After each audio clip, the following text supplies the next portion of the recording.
Uh-oh. You hear that? That's the tea hitting the pavement.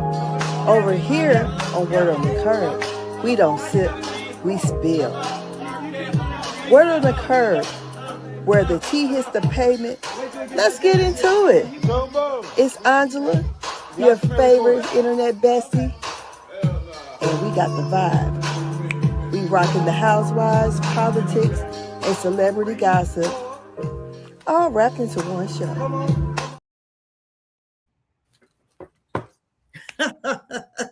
Hello. Well, the SHIT has hit the fan, okay? I hope everybody had a good weekend or a good holiday, right? Because we was off. We 4th of July week, all that. Yes. The shit has hit the fan. We're back in right in time to discuss it. Yes. That weekend, first it was the whole Angela thing. Now it's the whole Shamea and Porsha thing. So yes, it's been kind of explosive. I feel like the Angela thing fell flat, right? Like it was kind of one of these exposures that was like, how much time do you have on your hands, girl? Like, she's doing her market research over here. Yeah. So I'm gonna get them this. I'm gonna get her on this. Yeah, like you just running around asking random strangers like what they know about people that you like. Girl, stop it. And not only that, like this is what I thought where the real fail came in, because I don't like anybody bringing something to me that doesn't feel like you put a lot of thought into it. Like, and so I'm just saying, like, not only are you asking random strangers what they know about this girl, you just taking whatever they say and then embedded it all. You won't, right? Yeah. God, didn't bet it at all. Yeah, it's like, girl, you need to stop it. Okay, it is enough going on that you don't need to be doing that. No, she does not. It made her I think it made her stock go down a little bit. Yeah, I think that, yeah. Because everybody it was a womp womp. I think one thing too is not only that she presented that, but the way she kind of stormed around in the hallways, and it kind of reminded me of that bully outside. Like, come out, say it to my face. We already discussed this earlier, so why I got to come out the room and say it to your face? It just seems like when a person has gotten caught and now they want to, it just made no sense. And then the worst thing she did was call Ashley. Girl, Ashley sit there and told it, and I'm like, it just made no sense to me. Yeah, not at all. I think one thing too with Angela, I don't know how many women that will on the cast after this season going forward, because I seen Porsha nudge Phaedra. Bitch, we gonna watch you.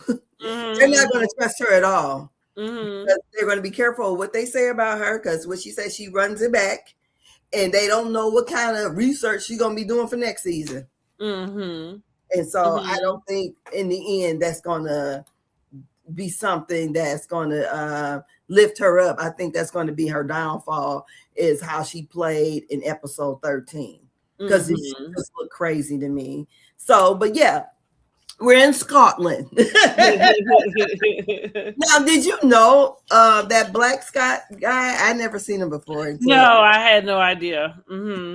So the women are here in Scotland, and what do you think about the place they're staying at? I didn't thought it was that great. I mean, I thought it was regular. It looked like the place that they stayed at for traders, honestly. And when I say regular, like I don't live in Scotland. I don't know what their house is like, or that it clearly is more than a house. It's like a castle or a mansion. But here I go. That's about where you're gonna have to go to have a room. Have enough rooms for everybody to have their own space and everything. So for what it's worth, I thought it was fun. Yeah, like they were oohing and ahhing. Huh? They were oohing and ahhing. I just said, oh, this just look like I nothing probably would ooh and ah too. I think it just depends. Not the bedroom. You know, I don't know, but everybody has their own I don't know, idea of how they enjoy stuff. The few times that I have had the opportunity to be in Europe and overseas, I'll say I enjoy staying in a local hotel. Local hotels would be very different than anything that we are used to. Not to say that, and when I say they're very different, the way you turn the lights on are different, the sizes are different. You know what I mean? Like it's just a lot of little different comforts that some people really they really need and like, I guess. You know what I mean? But for me, I don't see the point in going to visit somewhere and not taking in some of what's happening. You know what I mean? Like some of what's over there. So that's what I mean. Like I probably would ooh and already too, because when's the last time you slept in a castle? Like, yeah, I don't care if it's 100 years old. They were like, oh, this is really nice. The rooms. I'm looking at that room. It looked plain. It looked plain. Well, yeah, but here's the deal. But that's what I mean too. So going back to what I'm saying, you go into a hotel room. They're not what somebody else might feel like, oh, they want a luxury hotel. So it wouldn't be that same type of feeling, you know, but it would, like, the stuff might look a little like like, for lack of better words, you know. I just thought, oh, these ladies got all this money. But you have, like, that's what I mean. It just depends on whatever type of appreciation you have for what it is that's going on.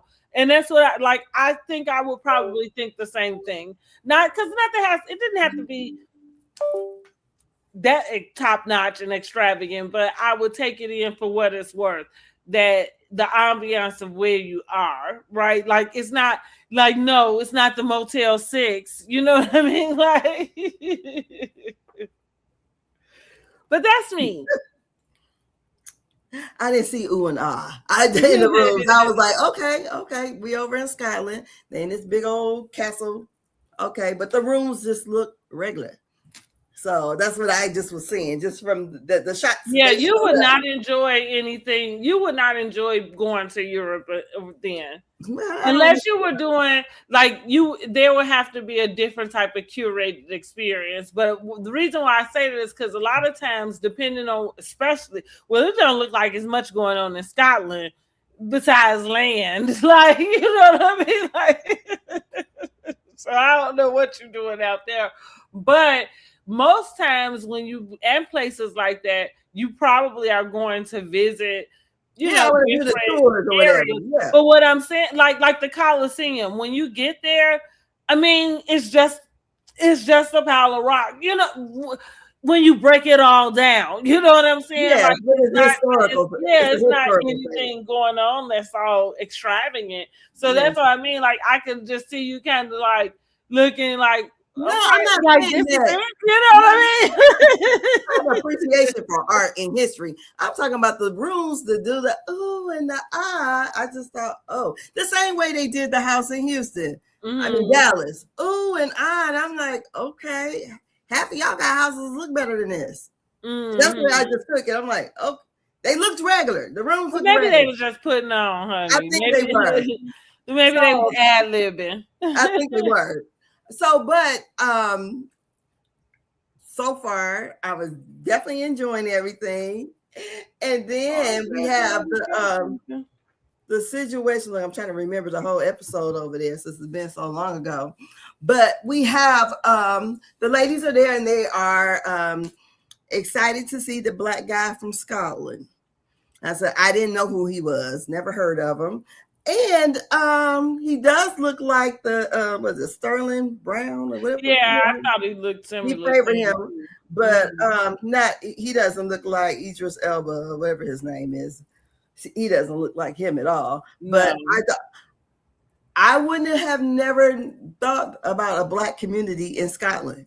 So that's something to that I learned, because I didn't, I just when I think of Scotland, I don't think of Black people, period. So I said, oh, that's nice to know. I'm not saying it couldn't be anybody. No, it would be a community of them like that. And that's one thing I do like when you go to different countries, you get to see the locals or whatever. So I thought that was nice that everybody kind of knew who this guy was from TikTok. I was like, I ain't never heard of him, but I don't be down the TikTok rabbit hole like that. Mm-hmm. Yeah, I don't know. I haven't seen him either. So he gave the grand tour. So during the tour, we have Porsha and Phaedra. They're getting, going to figure out how they're going to get the rooms together. So the ladies are sitting at the table and they're having their discussion. And in the discussion, it ends up being Shamea and Angela. And the whole fallout of Angela wanting to know about supposed to be her neighbor, George, if Shamea possibly had relations with him because he said she was so fine he had to give her a check, and she was saying that was for her breast cancer awareness or whatever foundation or charity. So they kind of went back and forth, and I just thought, come on, Angela, don't let this be the hill you die. So she asked Shamea this, and they hear all the commotion going on. And basically, Shamea has stated that, I know him because of however. And Angela brings up the guy's name. When they hear all the commotion, Porsha and Phaedra comes down to try to figure out what's going on. And Angela tells Shamea, like, basically, I can hurt your feelings or something. And Phaedra was like, well, just go ahead and hurry up and hurt her feelings so we can get on with this. And so when she asked her, did you fuck George? I just thought, really? Yeah, it was. I thought it was like a low vibrational. Yeah, it was kind of like, okay, girl. I don't know what that was supposed to be for. And that's one of the things I don't like sometimes is when they bring off camera stuff on camera, because like you throw out these little things that we don't have any reference to. So, but luckily enough, when they get up from the table, we got text messages, to kind of air out everything. But yeah, that's one of my pet peeves with Housewives is having something happen off camera and then having to discuss it on camera and being, evasive about what you're discussing. But I thought that was, like you say, low vibrational. And I thought, Angela, like, you can get a better, like, you got to do better. Because it almost seems like she lives for it to do the reads. That's what it seems like. I got to make a scene. I'm going to read the fuck out of it. I feel like a show that's been on for 17 seasons, you have to expect that somebody is coming on prepared in some sort of way. So, yeah, I think Angela, she realized she was a fan favorite. I think she paid attention to why it was for.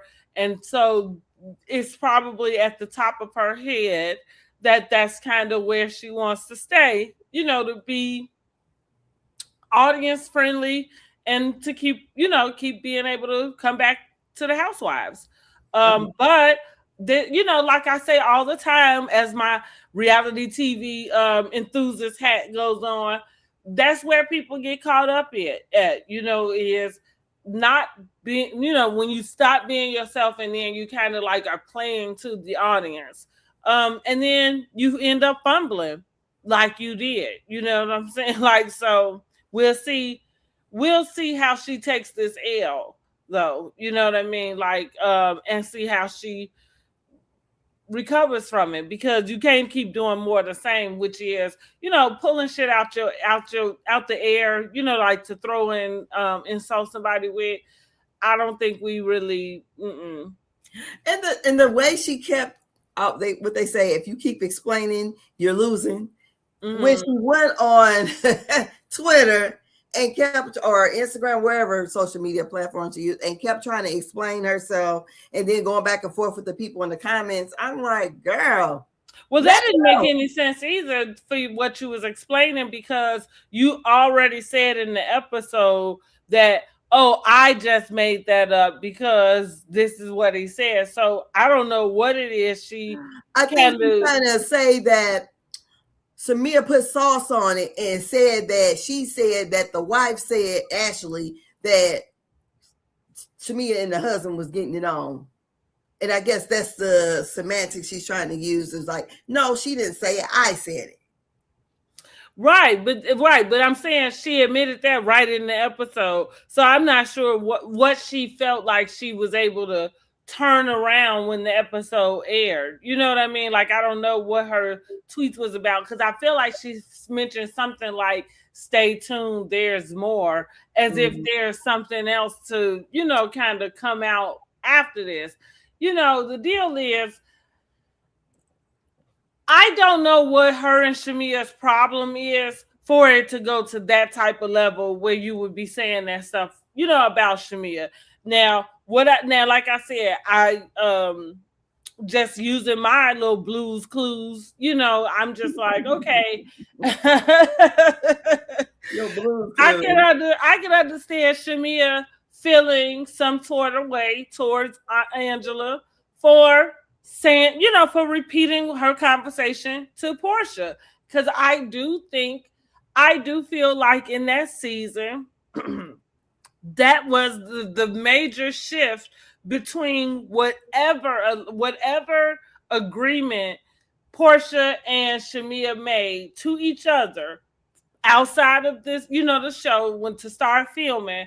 I think that is the moment that broke, you know, like, and it was like, not almost so, but all bets are off now. You know what I mean? Like, because you broke whatever the code was, right? That's my assumption.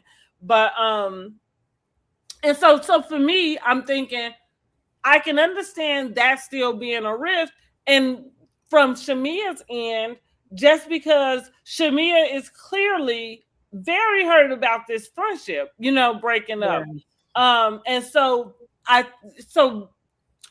think Shamea is just not willing to be accountable about the hand she played in some of it. Not that it's all her fault, but it's like you sent the chickens out to roost, you know, type of deal. And so you kind of gotta take that, you know what I mean? Take that.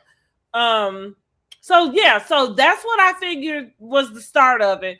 But that's not enough for you to be trying to figure out who she's sleeping with and outing her about she's sleeping with her. Like, I love Cynthia's confessional when she was like, you know, I just refuse to believe that, you know, she out here sleeping with George, the, you know, entire Hawks basketball team, and got time to act in Pinky, right? Yeah, you know, like, what's going on?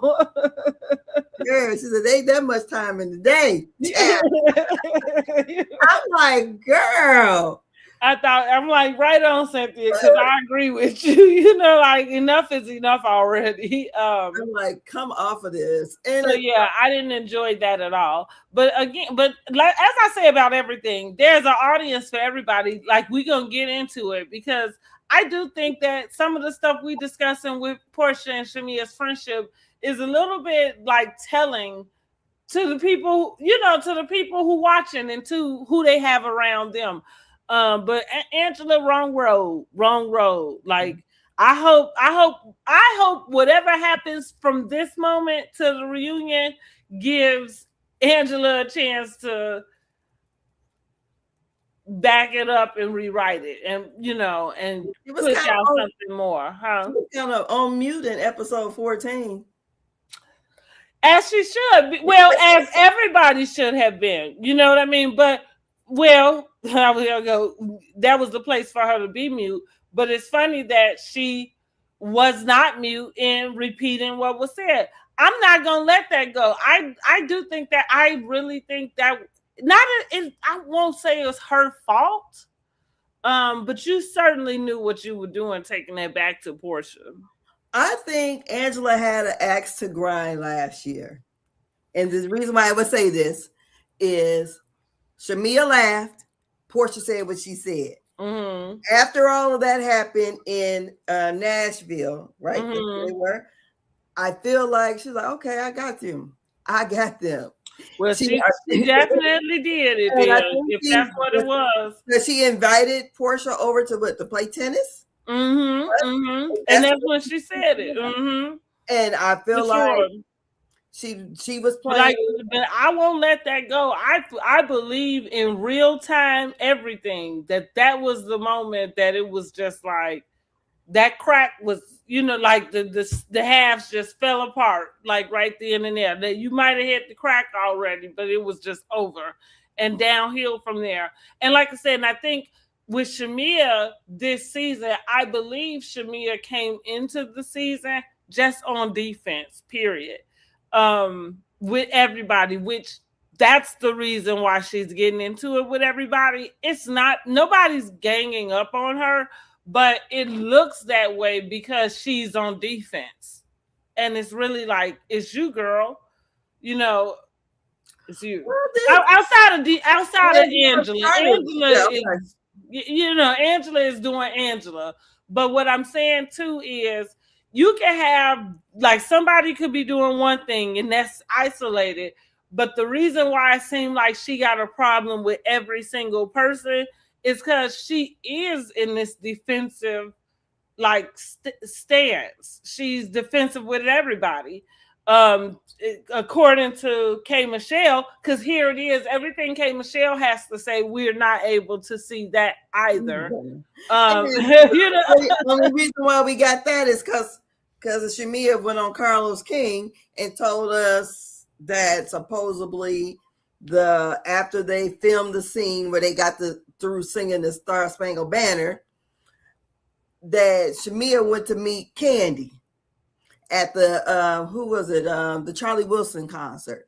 It was Mama Joyce's birthday, so Shamea, her mother went, and K. Michelle knew that she was going to ask, can I go? And she said something to the effect that, that ain't gonna be I'm going with the girls that don't like you or whatever. And I don't think she said it like that, but she was gonna be with Candy, and she's like, Candy is a friend to Rashida, and she's loyal, and she's not gonna probably be seen with K. Michelle, outside of business, but being like personal with her. So she's like, no, this, so they hooked up at the club after the fact. So if that's the reason why K. Michelle is upset with her, she already knew these girls were her friends in the first place. But here's the thing. Two things can be true. That's why I'm saying it's important to acknowledge that the posture of Shamea is defensive. So whatever somebody brings to her, she's going to feel the need to have to defend whatever her answer is. So like, yeah, like that what you just explained. She really could have probably answered her a different way if she didn't feel defensive. And then with her people pleasing, stance also, like you too afraid to hurt anybody's feelings, or not, like whether hurt feelings or not, just say what it is. Which has also gotten you to this place, huh? I was like, why would K. Michelle cry behind that? That sounds right. Yeah, But K. Michelle then had the second thing about, well, Shamea's telling Kelly, oh, you're the only person I have. Now, I feel like I believe that probably happened. I don't think it happened in the context that K. Michelle is giving it. Well, like, K. Michelle already took something back to Pinky. And then they discussed it in front of the group, and she didn't know. If you have a problem with me, why don't you say it to me? She didn't know. So I do feel like, far as the ones that, like, okay, I would say Kelly is not out there bringing something to the other ladies before, if she got an issue with Shamea, to the other ladies before she bring it to Shamea. I would say that. So, Mm-hmm. and that's probably why Shamea felt like that. Yeah, she's the only one I really got because I don't know what the fuck this Well, see, president and is that's why I was saying the way that K. Michelle just explained it on camera, I don't believe it went down that way. I think that what she said happened, but I don't think it was in the context that she explained it. I think Shamea and Kelly were probably having a conversation, and it may have been surrounding the makeup between her and Porsha, because there's a reason why that would come out of her mouth, about you the only person that I have, which is true, right? Like, I agree with the panel on Carlos. Like, I remember seeing her face when they made up at that table or came out and told everybody that they made up. It was just like, it looked like she felt defeat. She looked defeated, is what I would say. She looked defeated. Yeah. And like I said, I think a lot of I think she's missing why she is in this tornado, like of just a bad season and a bad hand, and everything that's being said and done being able to somehow be switched around. You know what I mean? Like to you. And I think it's just really gonna start with her she's gonna have to take some accountability. And also, I was gonna text you this, but then I said I'll wait for us to get on our live. But it finally clicked with me, the disconnect with Shamea, and what I think why she is not faring well as a housewife both seasons. Because to be quite honest, I don't think Shamea needs to come back for a third season. I don't really care what happens between her and Porsha. I think this is not the place for her. And that's at the end. I mean, unless she changes, she's too sensitive. She's too sensitive, but also so I figured out what I think the real true disconnect for Shamea is with the audience. Her life on social media is different than what we see on Housewives. And I think Housewives have a hard time understanding that those kind of like the Angela on Potomac. You know what I'm saying? Like, you can't have a whole nother life that's on social media on this housewife show. Now, you can be on some other show and that be whatever, but it's confusing to people. Okay. I don't really follow her like that. So what are you saying is so well, what I mean is that you get to see her on vacation with the kids, with Gerald. You know what I mean? Like, of course, she'll show, like what everybody else do, pictures of her, hanging out with her friends and things. But what I'm more primarily talking about is her life part. You know what I mean? The family part. So we're not seeing the family on the show, is what you're saying, right? Okay. And I'm saying I think a lot of housewives get that, because I know that the argument would be, well, there's plenty of housewives whose husbands, don't want to be a part of the show. And they're right. But they also not a part of those person's social medias either. You know what I mean? Like, so maybe for a Father's Day, maybe for, something here and there, like a splat, you know what I'm saying? But like Sarah Jessica Parker, you don't see her kids splattered all over, you know what I'm saying, her Instagram. You don't see her husband splattered all over her Instagram. It's just whatever it is that curates who, you know what I mean, her persona.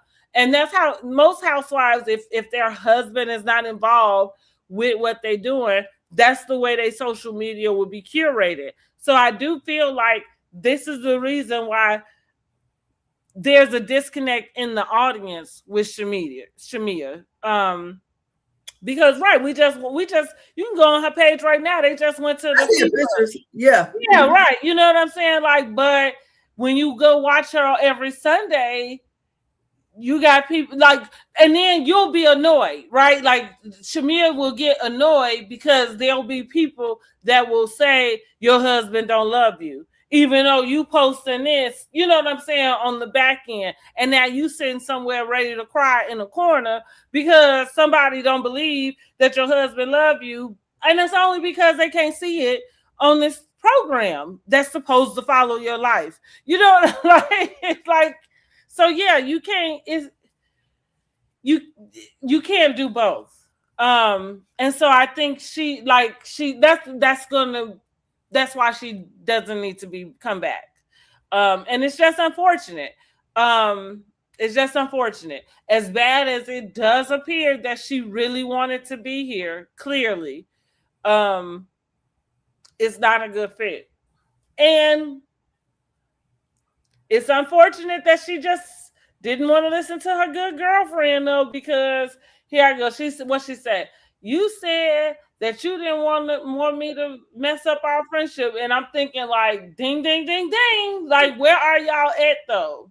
Yeah, but it feels like to me, watching season 16, I felt like Porsha felt some kind of way because the situation that she was in, she's not able to show her house. And then when we see the first episode or whatever it was, we see all this glamour that Shamea got.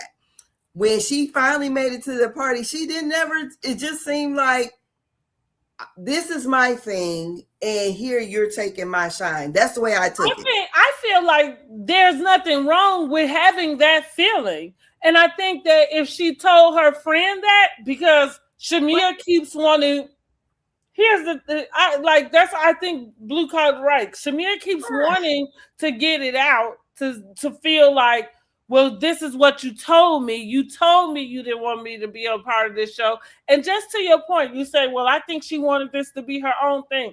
I don't think there's anything fucking wrong with it, even if she did.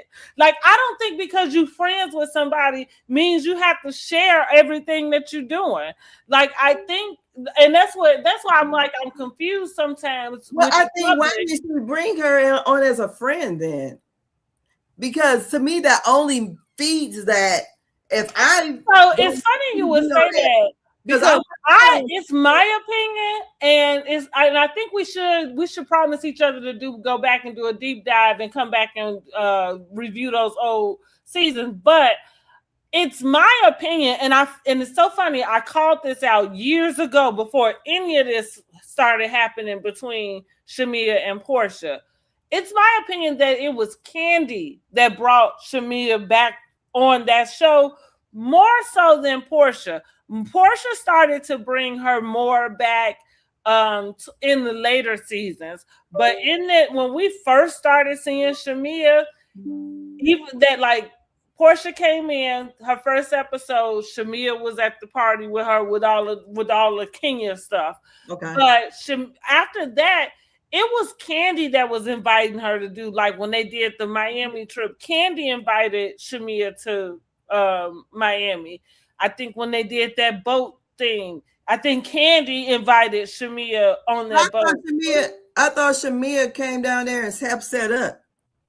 Because when that Porsha, she did, but I feel like Kandi is the one that ushered that. She did. Like, I promise, I've watched those seasons so much, I promise. And I'm just saying, I had called it, like, and that's what I said many years ago, but I called it out and I said, it seemed to me like Kandi seems to be the one that ushers Shamea in to the group a little more than what Porsha, for them to be the ones that were best friends, right? You know, it was like, well, if it's just a friend. Well, that's what I'm saying. Like, for them to be the ones that was best friends, it seemed like it was Kandi that would have her popping up in different scenes and different, aspects. Now, she would show up with Porsha, but it wouldn't be as much as the way that Kandi was. And it's something that's so subtle. You just kind of, like I said, I just happened to notice it. Really. Mm-hmm. I noticed it. But I'm also saying, so with that being said, I'm just kind of saying, I don't know that she did ever bring her in. You know what I mean? Well, if she didn't bring me in, then I don't owe you shit. Then I don't. Well, that's kind of what I'm saying in general. Like, I don't think either one of them. At first, I don't think either one of them are jealous of the other. I don't think that. I don't think that I don't think it's anything wrong if Porsha wanted to be the only person that was a housewife. Now, I could agree that maybe she did foresee them having an issue because of knowing what the Housewives is. Like, yeah, if you come on with your good girlfriend, you got to know that somebody gonna try to pitch y'all against each other. Mm-hmm. And so you would want to be ready for that. So I'm saying that to say, I don't know that a person not wanting you to come on, if it was just to like, I wouldn't think like to stop your shine in that type of way, or more so just out of a more thoughtful, caring, or foresight type of issue. That's the way I tend to lean, because that's my train of thought.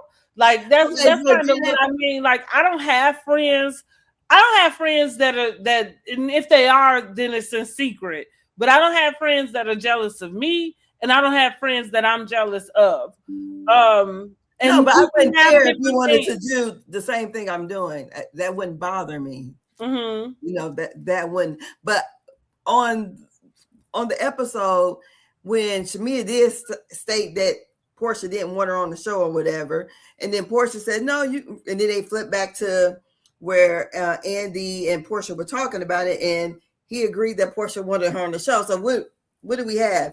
Did you want her on the show or not?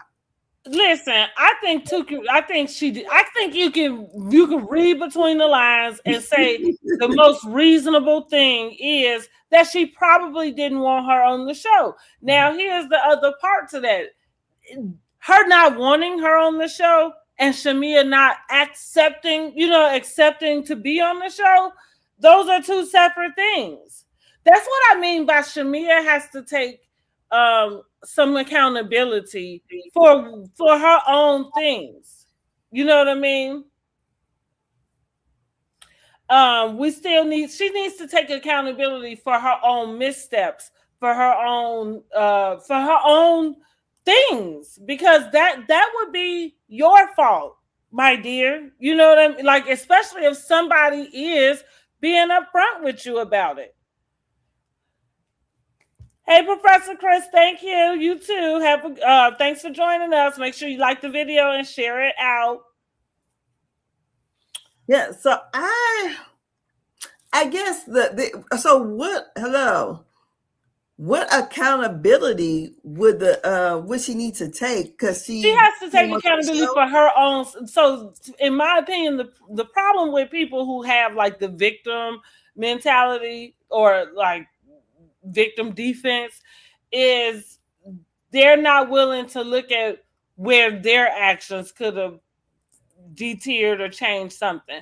Like, it's okay to be able to point out what their misstep was, but not be able to see your own misstep. Did she apologize for all that shit last year? No, so even with because even when I'm saying that, I'm still speaking in terms of you wanting to be on the show and blaming Porsha in some way for it taking you so long to not be on the show. So recall, she goes back to say, well, she's been asked to be a full-time housewife, previously. At that time, well, ain't nothing much changed besides the fact that she went ahead and signed the contract, because what you said to me then was your husband didn't want to film, and you pretty much are saying that now because he's not filming, right? You know what I'm saying? So we don't see blaming Porsha for that. But what are y'all listening to? Because that's exactly what she's saying to her when she says, you didn't want me to be on this show. She's saying to her, like, I am here in spite of you. That's what she's saying. I'm here in spite of you, and you don't like it. And what I'm saying is, I don't think that that's all the way true. I think that you are the reason that you didn't get there sooner, because if no circumstance that you name changed in between whenever they asked you the first time and whenever they asked you now. And so if you knew that that's where you wanted to be, then that's where you should have been. And you should have made that decision to do that. not to say, well, I was trying to preserve our friendship, because even with the stuff that she, I didn't hear that. That's why I'm kind of lost what you're saying, because I always assumed that she was saying that Gerald was the reason why. But you understand that's a crock of bullshit, because he still don't want to film. And to the point, now you got, like, now you see that that's a problem. But even still, she doesn't see that being the problem. Like, she really doesn't see that she's just not a likable housewife as that being the problem to why she's not, like, being received by the public. Like, she doesn't see that. She thinks it's everybody's on Porsha's side. She thinks it's that. And then, like, it's like you're a wounded bird and you got this one wound. What is everybody about on Porsha's side? And I feel like but I don't think that's because everybody is just on Porsha's side. I think that's the side that's the right. And it's unfortunate. Right. Well, yeah. Explain it to me. How is that the right? Well, why would you think that is not?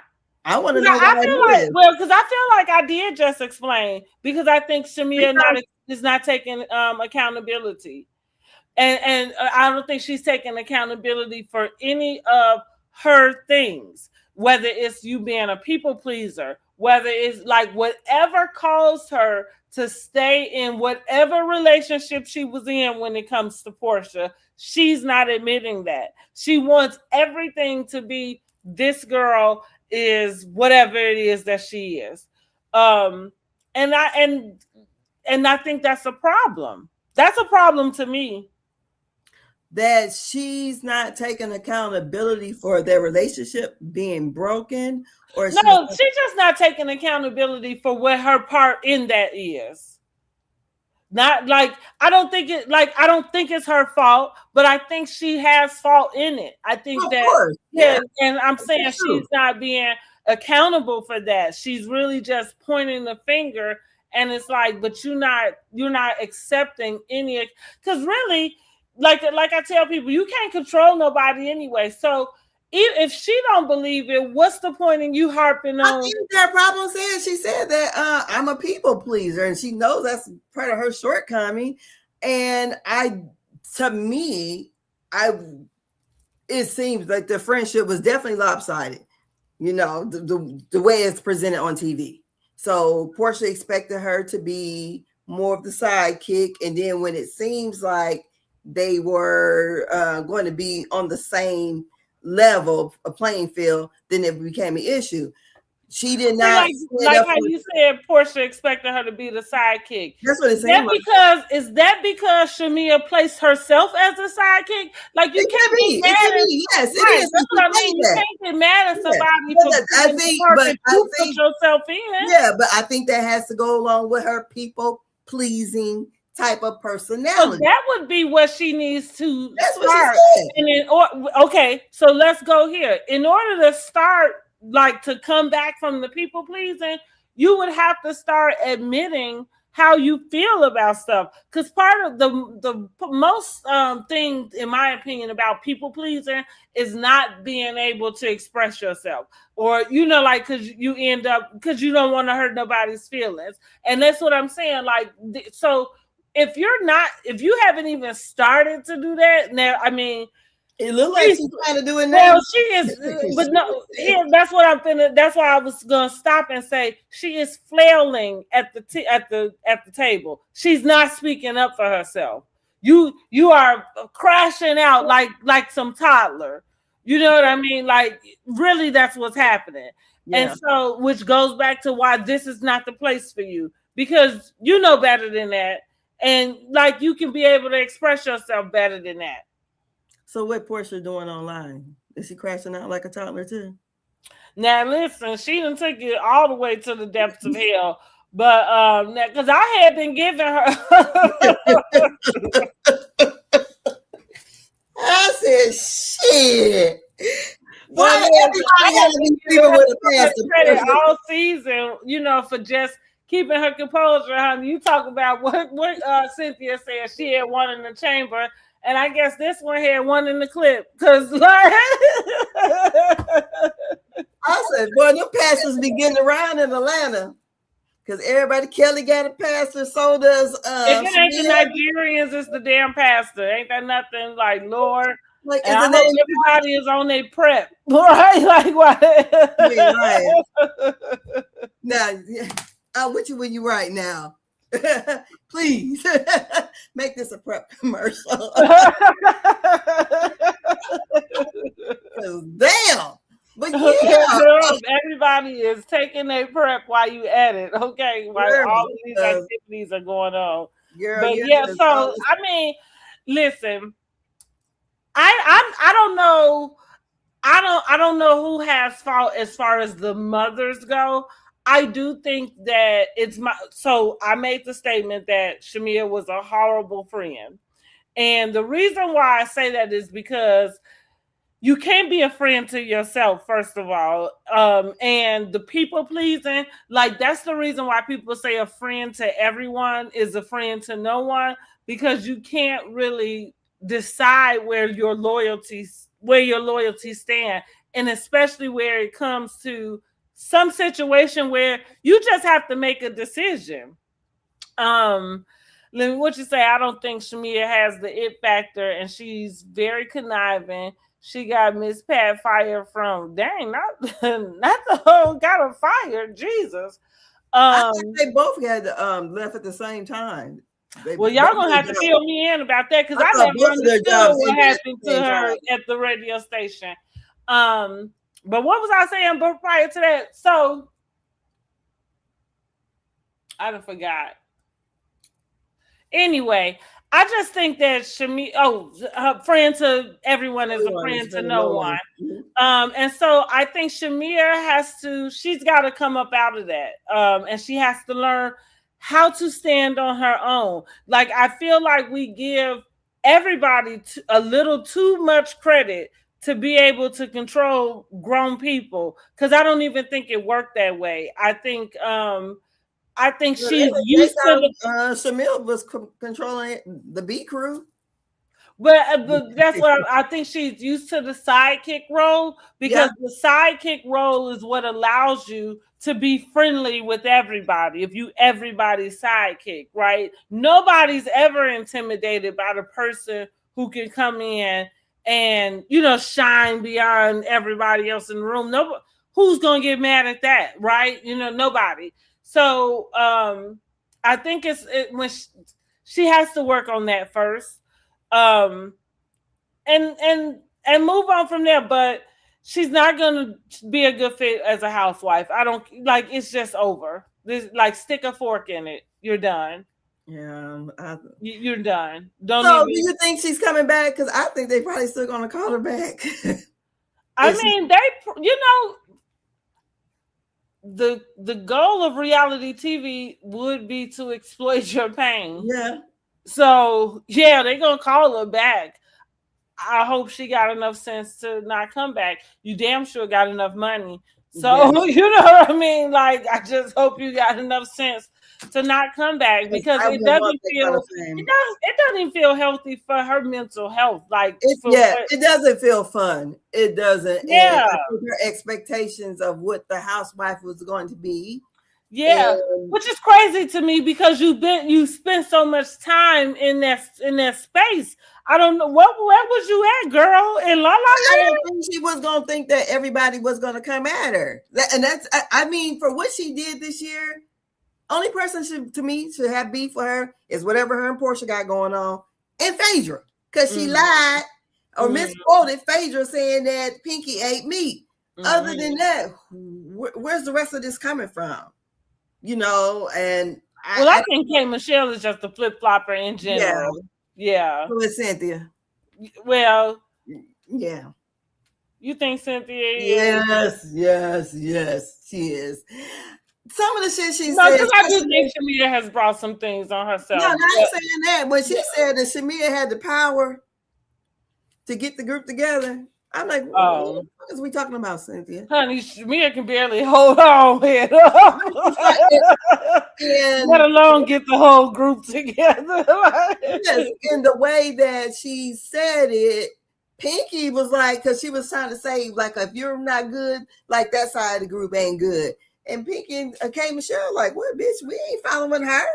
You know, like we follow, you know, like she's our leader. And I thought, what are we talking about? And it's just some of the things like how I feel like maybe it's probably producer led or whatever. Like they would say, like, well, Shamea said this about you, Porsha. And Shamea only answering the question they asked. And I don't believe from what we saw that she had said, oh, well, she was saying this about you or she was talking about you. Like when Drew put all the icing on the cake when she said how all Porsha wanted to, Shamea wanted to do was talk about Porsha when they were after the Star Spangled Banner thing. And I'm just like, why are y'all doing that? So I feel like this explosion that we had at the table, I felt like this was something that Drew and Angela was dying to get to.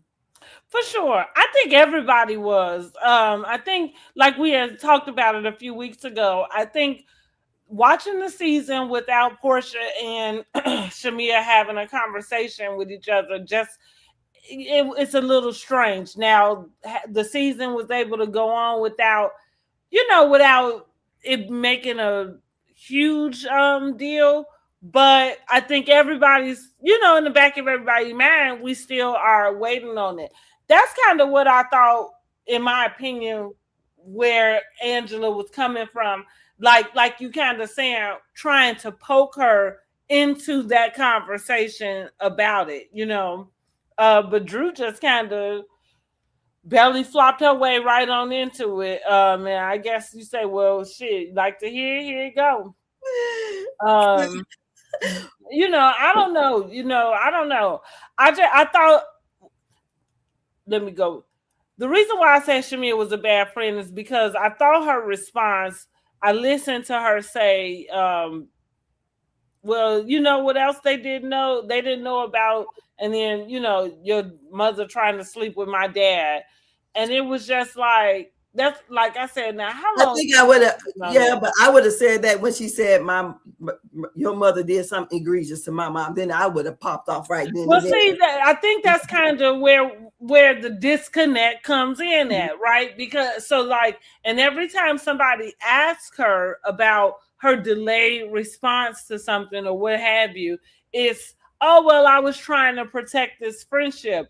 Not by talking to Angela, like in the conversation you had, you could not possibly have been trying to protect your friendship. But okay, the things that Angela says that Shamea said, it was not filmed, right?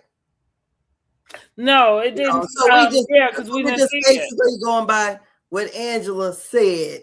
No, and well, I know personally what I'm going by, and you're right, is that particular scene, but more so not necessarily what she said. I'm going by Porsha's reaction. So, because what we always know, what we watching is edited, so we don't even know if we getting the full conversation. To be quite honest, like we getting whatever it is they showed. So I based that off of Porsha's response to what Angela was saying to her. And that's what when I saw her response to that,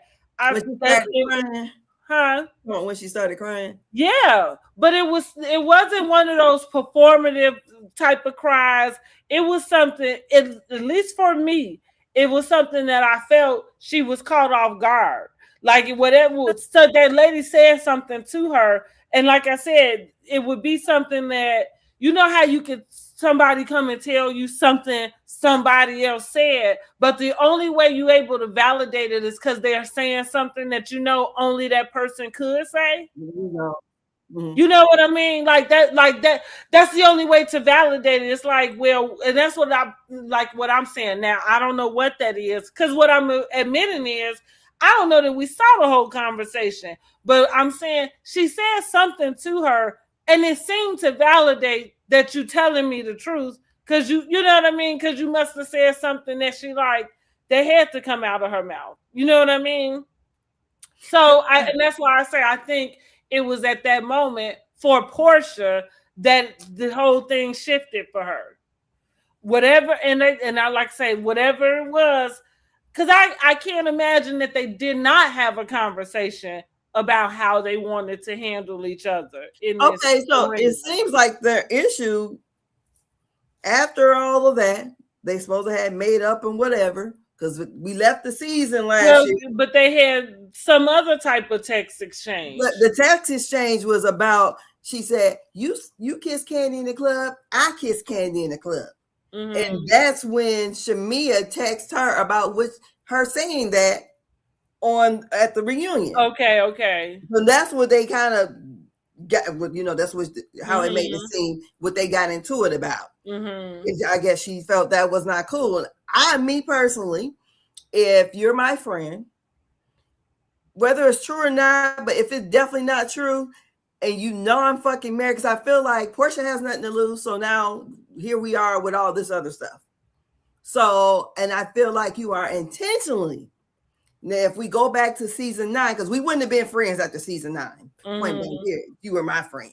When Phaedra was trying to insinuate that Shamea was going with Candy and her husband. From there, we would have been done. Done, stick a fork in it for real. So we wouldn't even be right here. So that season, and then with her saying that on last year's reunion,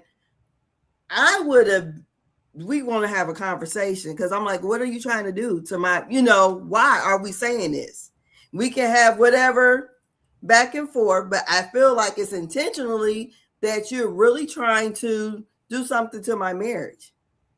Because if we're friends, see, I think you just explained what the problem with Shamea is that she's not able to confront anybody or her friends with what her true feelings are. Evidently, that's what happened in their text message. She clearly had feelings after season 9. If we go to, because I think after the tweet, Porsha sent out, somebody been bringing up, going back to trying to validate Porsha not wanting Shamea to be on the show. So they go back to her bridal shower, where Porsha mentions, she said, why are you doing this or something? And but the insinuation is that Porsha was trying to call her out on camera, which she was, but she was calling her out about calling her out in front of Candy and Carmen. So that showed cracks in their friendship right then and there, right at Shamea's bridal shower. And then Porsha wasn't going to the Ghana wedding. So this was season 10, right? Yes, this is the season after that whole Dungeon Gate. So they're definitely, but to your point, we never, and not for nothing, at that point they didn't give Friends of confessionals, and so there was not a platform for Shamea to say her part or anything. However, because she had been on there with Porsha, they never made any mention, with each other back to it. We just kind of saw them fall out, but then we saw, even in that season, Candy threw her the engagement party or whatever. Like, that's what I'm saying. Like, if you really pay attention to why Shamea had been around, you'll notice that it was Candy that was pulling her into a lot of her scenes. It was few that she was there with Porsha, but Candy did a lot, especially in the beginning. At least from my point of view. So like I say, that just seemed to be her issue, is that if she could have been honest with her friend then, because I don't think, like, going back to saying Porsha doesn't want her on the show, I don't think there would be anything wrong with you particularly wanting to protect your friendship in a way that you say, hey, I don't think we both, not that you wouldn't be good or that I wouldn't be good, but because of what needs to take place here in this arena, I don't think this is good for us, especially now that we have this information about the moms, because now it's making me question everything, because I'm like, well, how long ago did this happen between the mothers? And how did y'all decide that y'all could get past that type of stuff? Because I don't know what I'll say is this. I believe there's some truth between whatever they're saying, but I also think whatever they're saying, they got it from their own mama. Yeah, of you know course. right. You know what I mean? Like it ain't nothing that they know of any truth to. You know what I'm saying? Yeah. And let me also say this. I don't believe Diane tried to sleep with Shamea's dad, you know.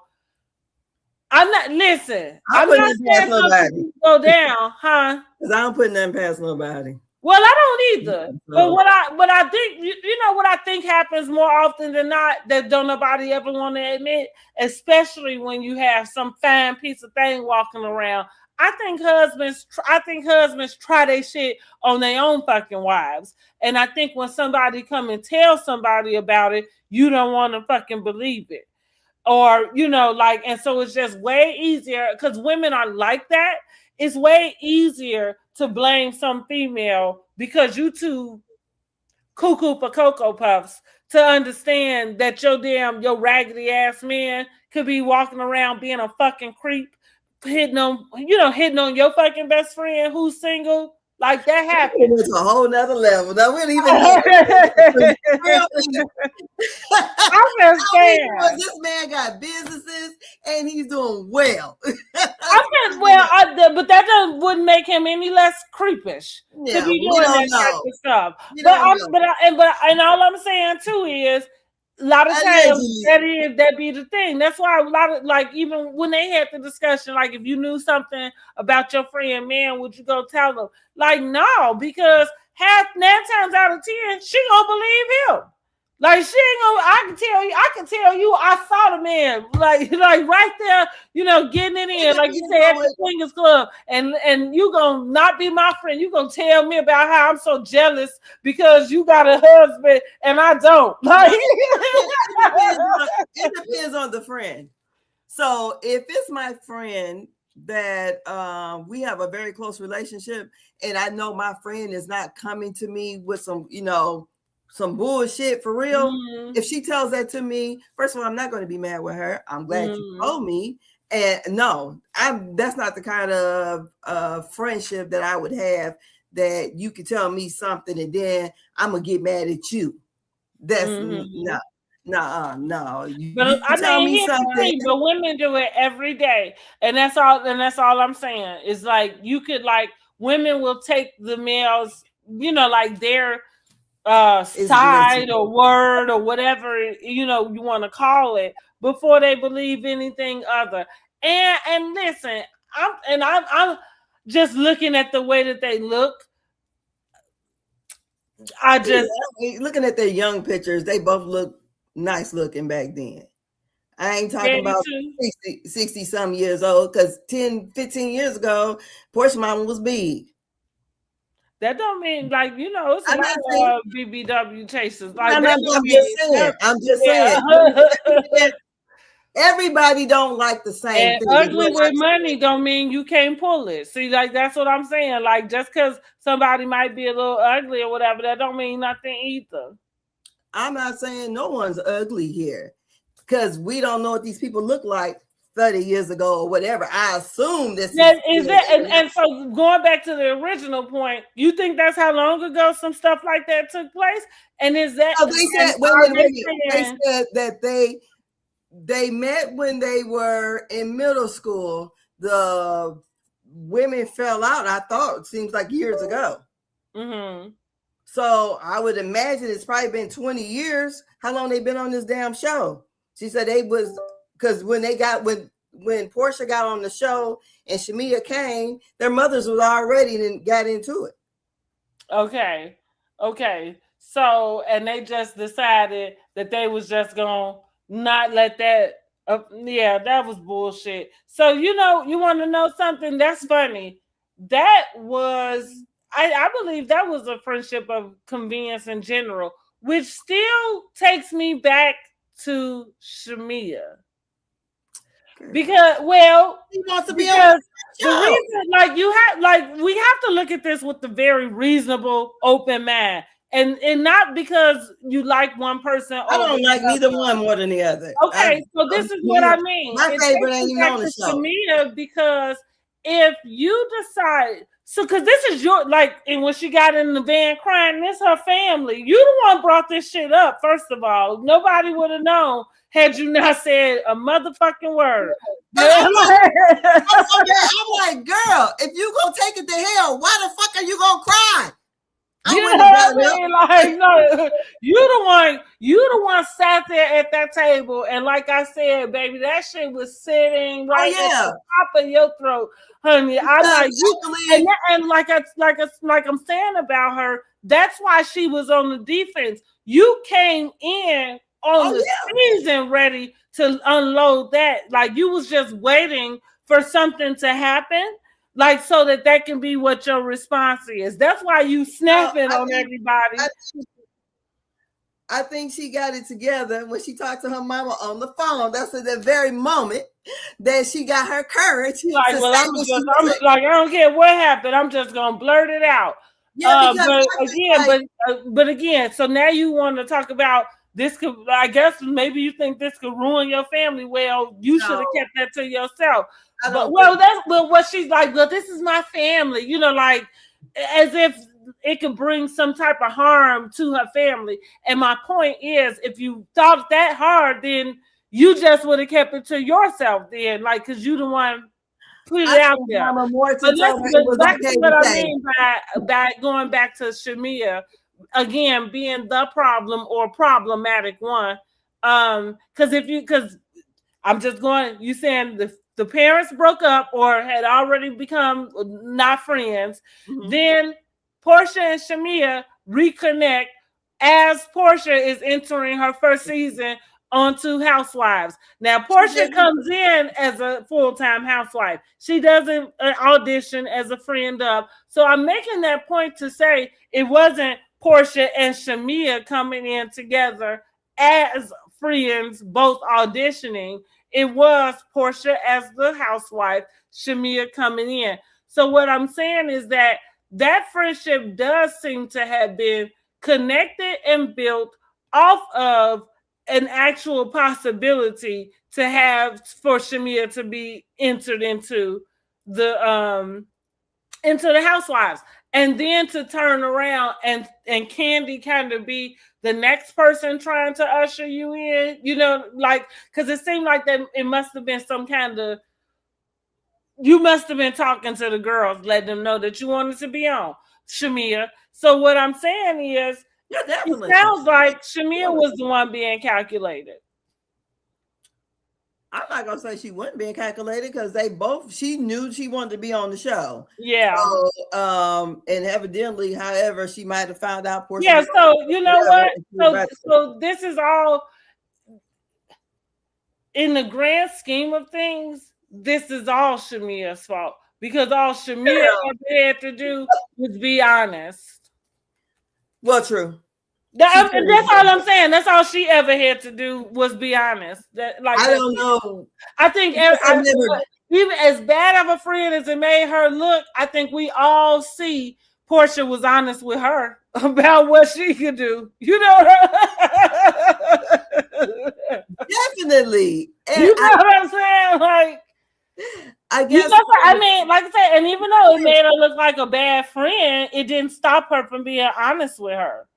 And I feel like, yes, in that point, because I guess I never wanted to be a friend with someone like that. Yeah. I mean, you know, right. Like Porsha, but like where I feel like I got to take the B-roll. No, yeah, correct. No. I'm not going to kiss your ass to be your friend.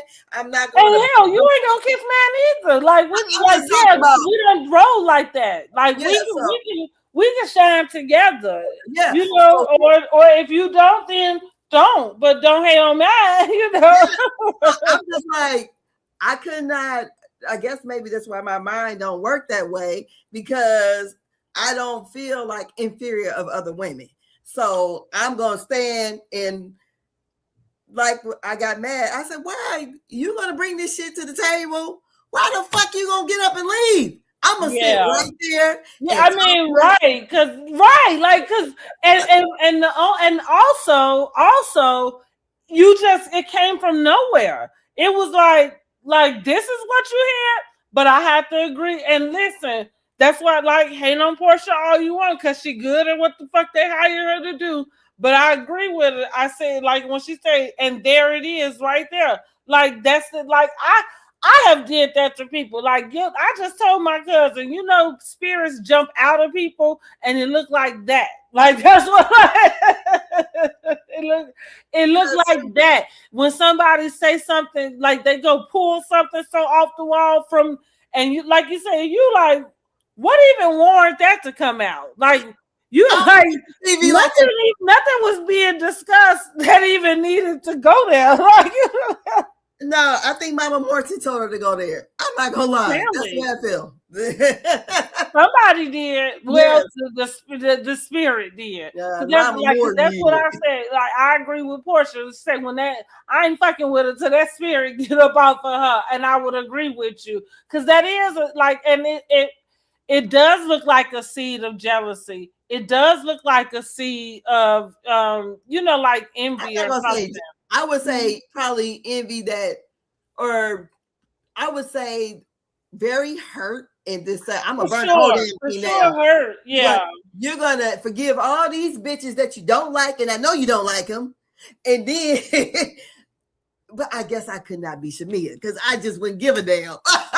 Well, right, that's what, like, and that's why I'm saying, even for that, then say that. Be honest with this lady. You know what I'm saying? Tell her, like, instead of walking around, because that's how I think you ended up running your mouth to the wrong person, and then having the cash a check your ass wasn't ready for, because you was trying to be cool, be in, and you was trying to play like you didn't give a fuck.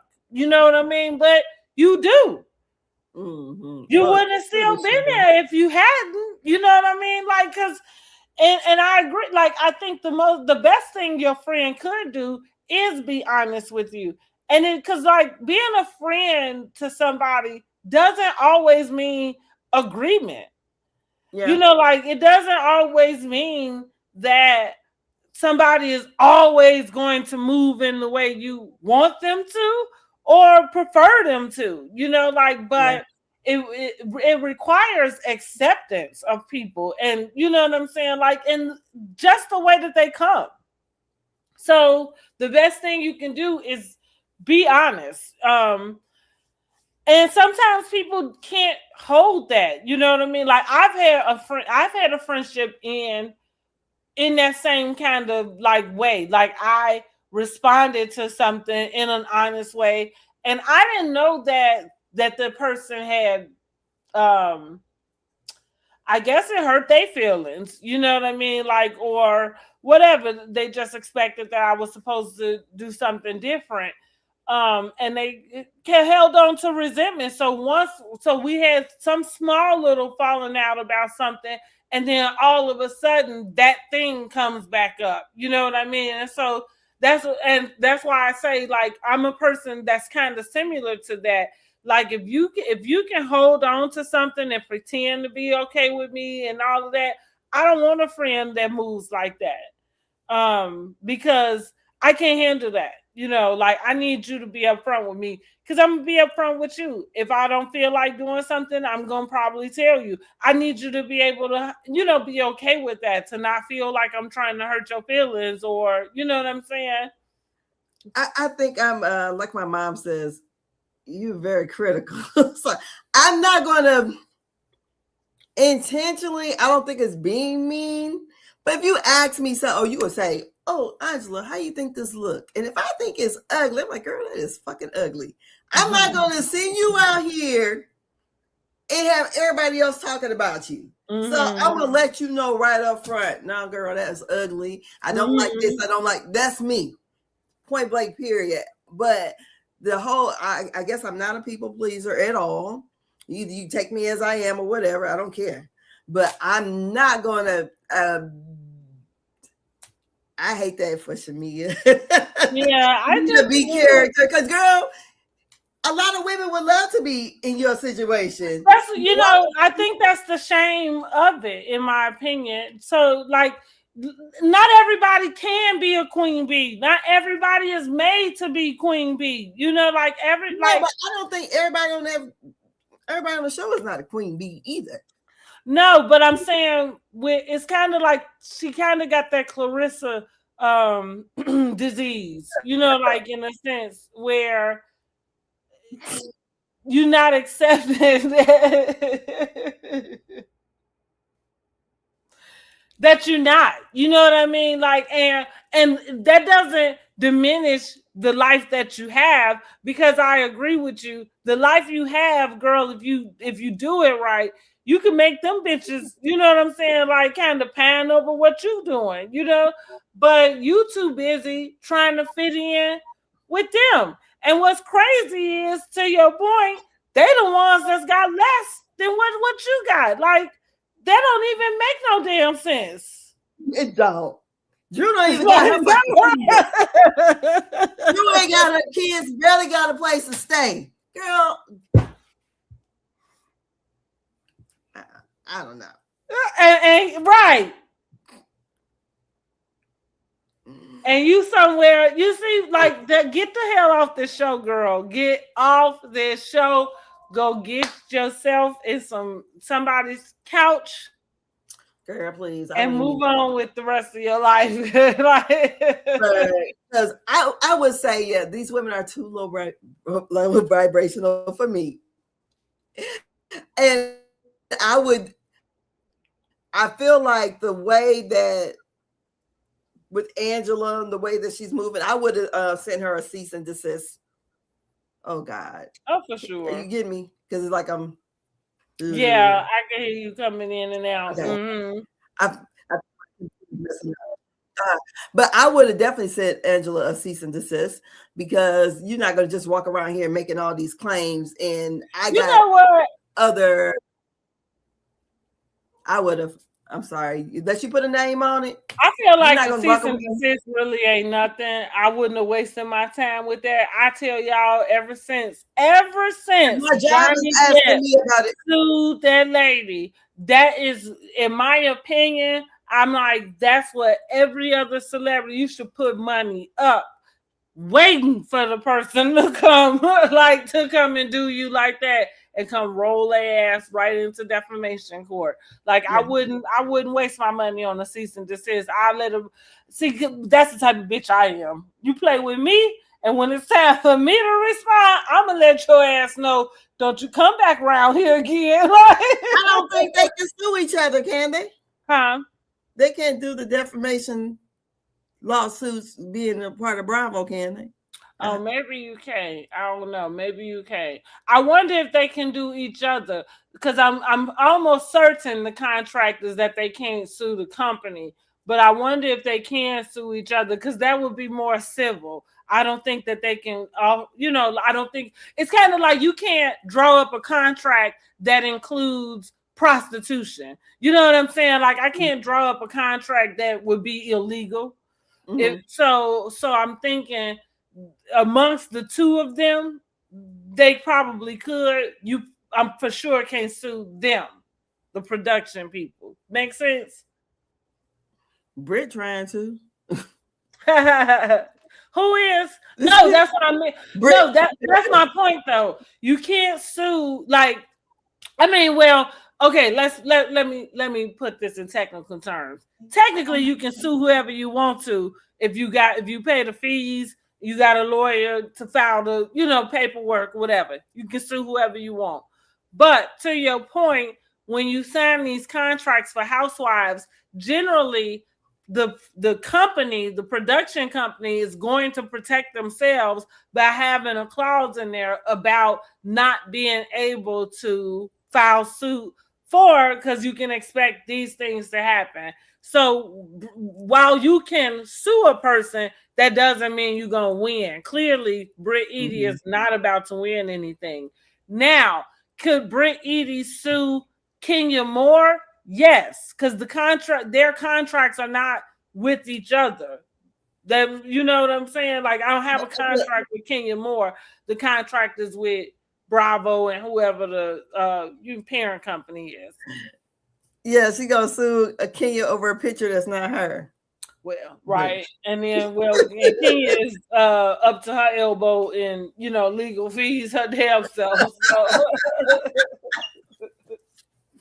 Yeah, so. But, and again, to your point, if you thought you was gonna sue anybody, you'd rather sue the company because they the ones with the money. You know what I'm saying? Like, but the deal is they didn't already covered themselves in that. So yeah, I think she could. I think she could sue her castmate for defamation, and that would be the thing, because if you could prove that she did, like that she lied, that's all you need to be able to do. Mm-hmm. And that's that. That's why I said, honey, Johnny Depp. Which, speaking of Johnny Depp, baby, that's what that big Tigger and his wife. That's what that situation remind me of, baby. Yes, Miss Angie, you are so welcome. She got bigger fish to fry. Yes, honey. I'm like, you the whole kidnap your daughter. Lord, like, it's a lot going on. And I don't even know where to start. God, but clearly, this lady is mentally ill. It's glitching.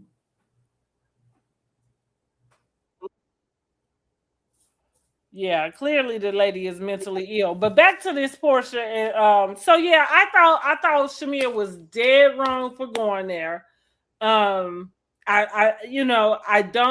It made me look at her in a different way, just because that's not the type of person that I like to be around. Somebody who is sitting, waiting, like to do some dirty, nasty stuff like that. And now, like I say, I have been giving Porsha so many props for, just not going there. And so I'm like, the gloves are off now, and I don't even know to the depths of where this might go to. Yeah, like, it's going to hell. I don't even want to know. Like, I don't even want to be in y'all business this stuff. Like, I really don't. I don't want to know about Shamea sleeping with other men. And a pastor. Right, and a pastor. Okay, right. Yeah.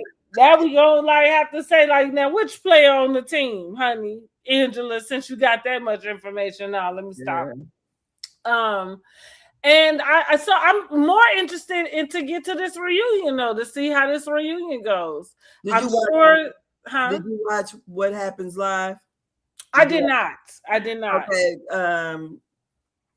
Okay. Phaedra said that Shamea was in the hot seat, of course. She had the most receipts, then Drew. I'm like, what receipts Drew got? Because what is she talking about? Receipts about what? I don't know. Yeah, I'm wondering. We didn't find out nothing about Drew, but on TMZ. Right. So I don't know. So I'm the pastor and the manager, honey. Right. And don't forget the basketball team. Right? And the football team. I swear I ain't getting none, and she's spreading around like that. Okay. Her pelvic floor must be gone. Right. Speaking of that, okay. What do you think about that conversation? Well, what I did think, first, the only thing I thought was that sometimes I get annoyed when one person starts to talk about something and then somebody comes in and, does the explanation. And it was just like, why did you feel the need to do that? But I didn't know what to think about it. I didn't know why she thought to share that. And her physical therapist has to finger her. Girl, bitch, get out of here. Yeah, and I didn't know if I could. What physical therapist do you know works with the vagina? I don't know one. Like, gynecologist lady. I'm like, what?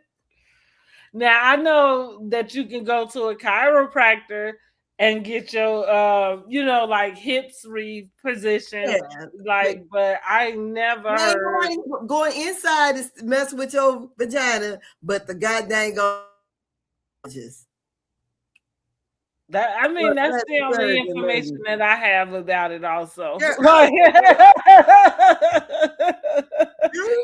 And what that do we think yeah.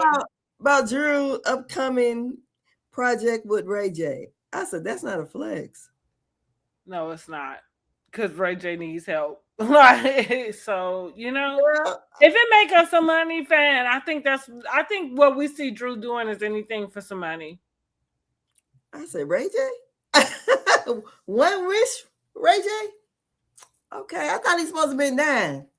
Honey, he is still kicking, but he needs some help. Like, he is still around here kicking, but he definitely needs some help.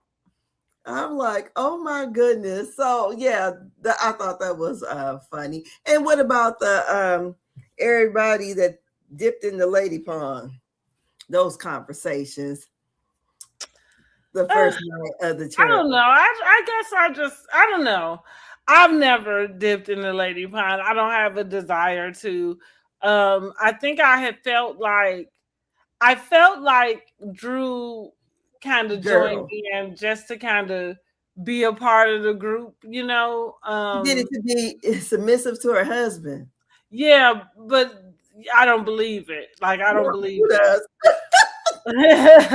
So I'm like, so I don't know how to feel about that. Like, again, some things that they present as something that's like girly normal, it doesn't.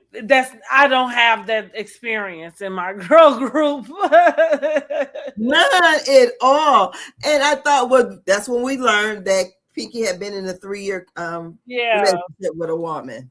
So okay, so there's the woman in the basement. Which, like you say, right there. So I was like, oh, that's where she got the woman in the basement from, because somebody clearly must have told her that they saw her with a woman, saw her dating a woman.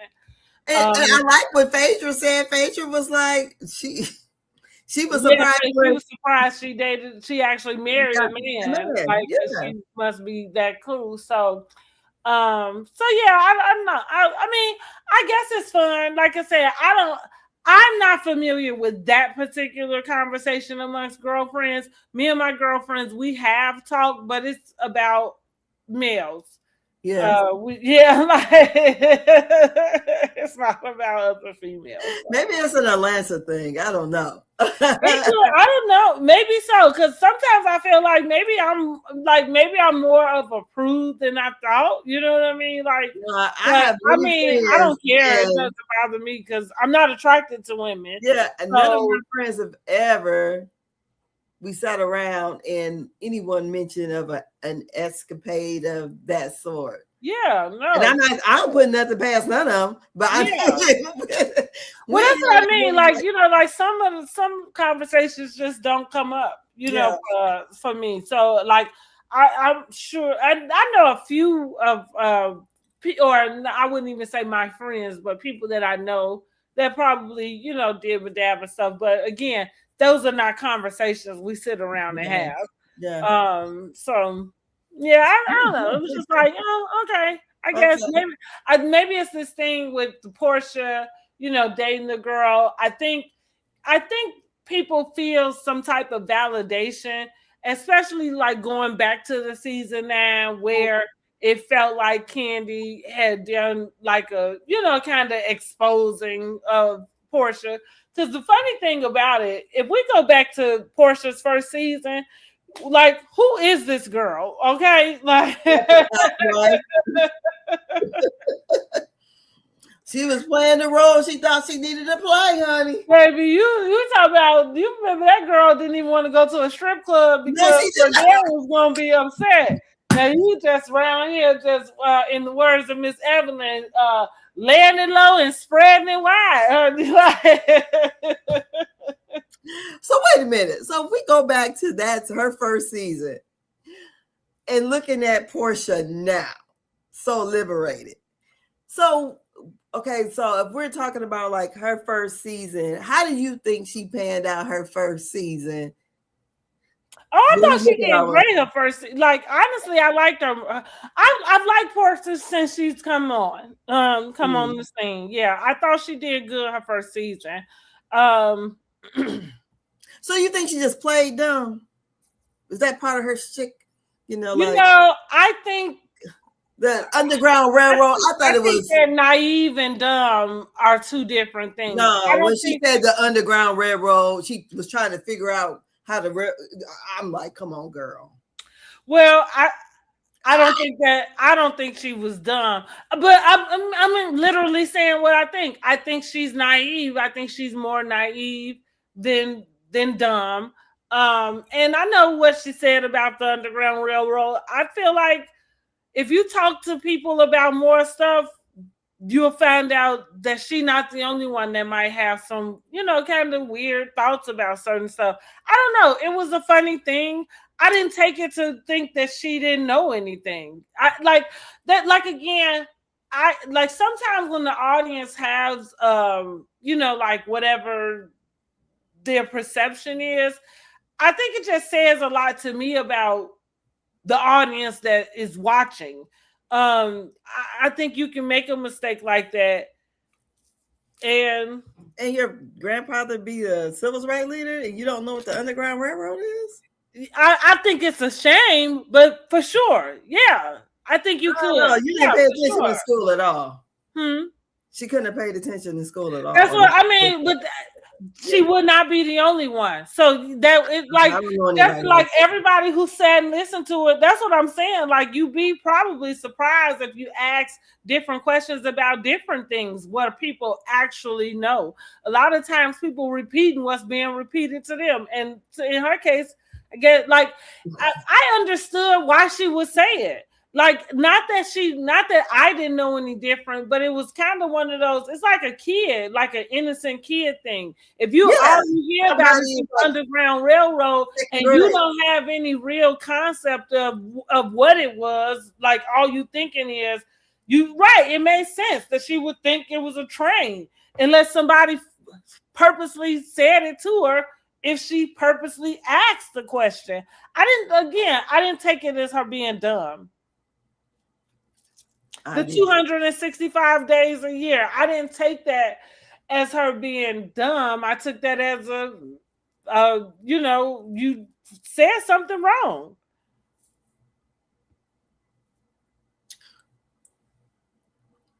I don't know. Either you think she misspoke when she said 265, that she actually 365. Well, yeah, because I think if you graduated high school, then we all probably. When you graduated high school, you should know about the Underground Railroad. Yeah, I don't know. I don't agree with that. Girl, I would not agree with that. No, I would not agree with that. Huh? He said we all got history classes. I just wouldn't. I would not agree with what you think somebody knows. No, the curriculum should be in the school. Huh? What the curriculum should have been in school. I just wouldn't agree with it. I don't, because like even with that, I can't say that because I can't agree with what the curriculums are outside of the curriculum I was in. Like I know that Black history was taught in the school that I went to. I don't know about any other and that's what I'm saying. It's understandable because not everybody is getting the same lessons. Yeah. I grew up in granddaddy is a civil rights leader. I felt like she was playing dumb. That's what I felt like. Because I'm like, how could you be that dumb? And I thought that, she kind of wanted to be like the dizzy blonde, or that's what I got from that. And I'm like, it's no way in the world. That could have been, because that might have been where she was sitting when it came to being married to Cordell. But I don't think she's dumb because of those things like that. You know what I mean? That didn't mean that to me. Oh, okay. Yeah, I think I give people way more grace than, and again, like that's what I'm. Because I'm so blunt. I was like, oh, really? Okay. But yeah. Now, like with. For instance, going back to Jessica Simpson's and the chicken of the sea. Now, I thought she might have been a little dumb for that, but at the same time, I understood, but like I said, I thought she was dumb for that because I don't think she thought hard enough about it.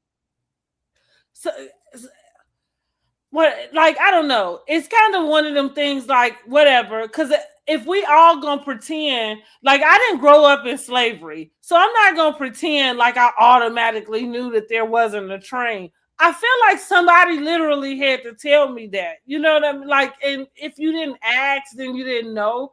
So I'm saying it's a reasonable assumption for somebody to assume, unless somebody made it clear that there wasn't a train. You know what I'm saying?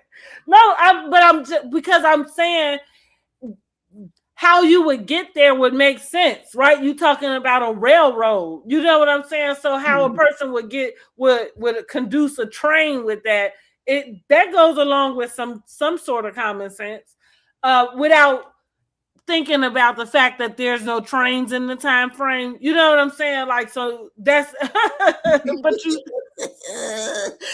but you have to remember both of those things, right? Now, when Jessica Simpson with the chicken of the sea comment, the reason why I thought that was more so what I would term as dumb is because even as you think about that, you can understand what they meant, that it's still fish. You know what I'm saying? Because what they're saying is everybody likes chicken. So it's the chicken of the sea. Like, everybody like, you know, like, so it's the fish.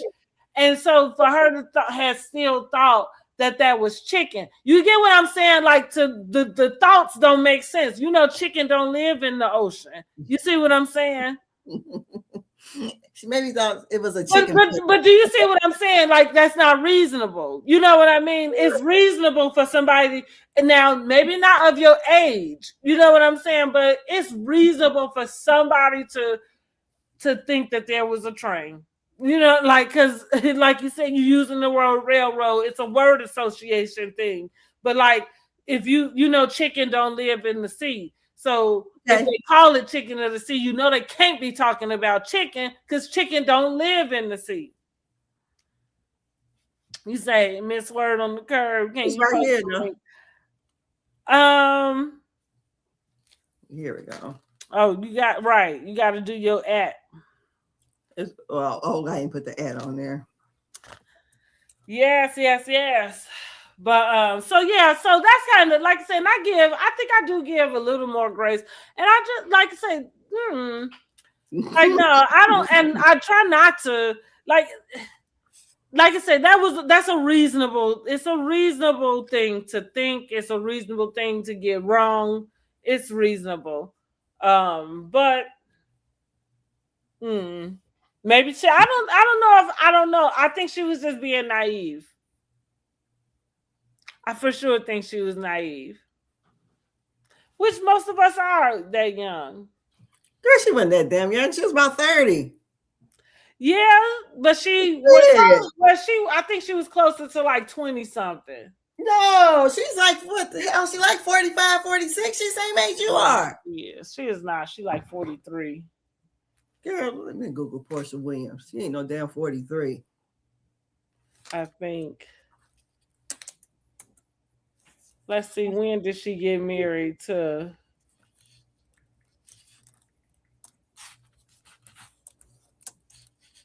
Oh no, she 45. Let's see, when did she get married to what's her name? What's his name? Cordell. Yeah. So 2011. So girl, she was 81. She was like 31. So yeah, girl, who is that girl though? Like, that's what I'm like. I want to know. The girl with the French roll. I want to know where she go. Okay, and she is not coming back. Talking about, do you see her anywhere? She go. But yeah, but you know, poor Shamea, you know, she done went out bad, honey. She got the Marlo curse. And it's a shame. I feel, you know, I do feel bad. I feel bad that it didn't turn out the way she would have wanted. And I feel bad for her for that. Mm-mm. But I think the lesson for me is, even in general, you know, you can't force something. You know what I mean? Like if it was meant for you to have been a housewife, then you would have been a housewife the first time around. Uh-huh. You know, and when you go to forcing something, then it just blows up. Because that's what I feel like her. I feel like she's been forcing something like an image, a projection, a something. And it's just not working. And so that's what I mean when I say she was flailing at that table, because to your point, I do think her calling her mom, I think it was um like a reaction, you know, like a physical reaction to just being in an environment that's not conducive for you. Yeah. Shamea, girl, ain't no way in the hell I would have. If I would have taken the hell like that, bitch, I would have sat there at that damn table, talked all kind of. We going to hell. I'm the villain. Y'all say I'm the villain. I'm stirring the pot. I'm about to stir this motherfucker today. I'm gonna do something because I damn sure do think that if you threw that out, you were supposed to back it up with something else. Yeah, I do agree. I'd have sat right there. I wouldn't have walked away crying like I tell the kids in the daycare. You can't be bad and be a crybaby.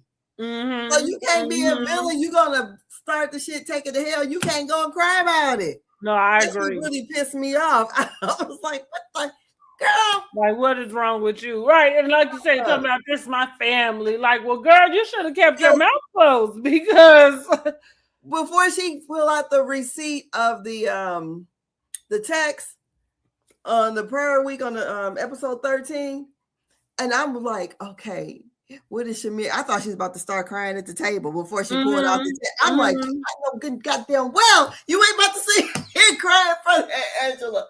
But then she pulled out the text. Okay. I'm like, it had Pinky to read it. But the whole time I'm like, goddamn, Shamea, if I'm sitting on this text, girl, I'm about to really talk my shit to your ass. Mm-hmm. I just would. Yeah, you can't be bad and be a crybaby. No, you cannot. No, I would agree. Like, you can't. That's the thing with K. Michelle. Like, you can't be this wounded bird and then, you know, like, able to pounce on somebody at the same time. Like, which is it, girl?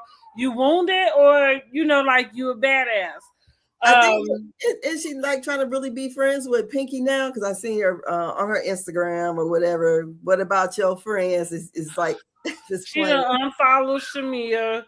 Girl, K. Michelle is a nut job. So I feel like it probably takes a whole lot to be friends with her. Yeah, I can't have a needy friend. Yeah, I can't. You know, my mother had to deal with that. I was like, Mom. But you know, Shamea would make the perfect, you know what I'm saying, for somebody like that, though. Girl, that's too tiring. I got life to live. And I can't, you know, coddle your every emotion. I can't do that. Mm-hmm. Who is Miss Nutmeg Michelle? I don't know. But she's got first chair, and I just can't see why. But I don't either. But I did say, I told you it probably was going to be by default. It definitely is by default, because no, she is not giving anything for the season. We knew Shamea would be on that other side, but actually, it's Porsha and K. Michelle, right? Yeah, and then the next they had that first chair. Now, that's funny how she getting all the smoke from the second seat. She ain't even in second seat. She in third seat. She in the third seat? Wow. Yes, they got Kelly before her. Wow. Oh yeah, listen. That's a sign too. Also, Shamea. Like, Shamea, cut your losses. Yeah, I can't deal with a needy friend. Well, and I think I am too. Like I recharge by myself. You know what I mean? So I do. I need my alone time. I cannot. And it's funny. I think when I was younger, I used to spend a lot of time on the phone. You know what I mean? I Like, don't even be on the phone but yeah, anymore. yeah, I don't do that. Even and thinking back on it, I realized how draining it was even then. You know what I'm saying? But it was like what we did. But no, I don't do that. I feel like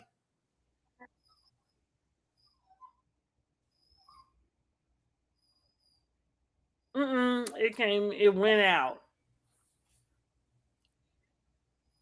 Okay, I think you back. Girl, my things. What I was gonna say, was, oh shit, I can't even remember. No, what I was gonna say, I can't even remember you now. This is what you get me get old. It was girl, it was right in my throat. God damn. I was talking about the needy friend. No, I feel like if I like your post, we spoke. So if you click something on your Facebook, that's funny. We spoke. That's how. And I told my friends, I'm sorry because some of my friends I haven't spoke to in months. Mm-hmm. So I like your post, girl. We spoke today. Mm-hmm.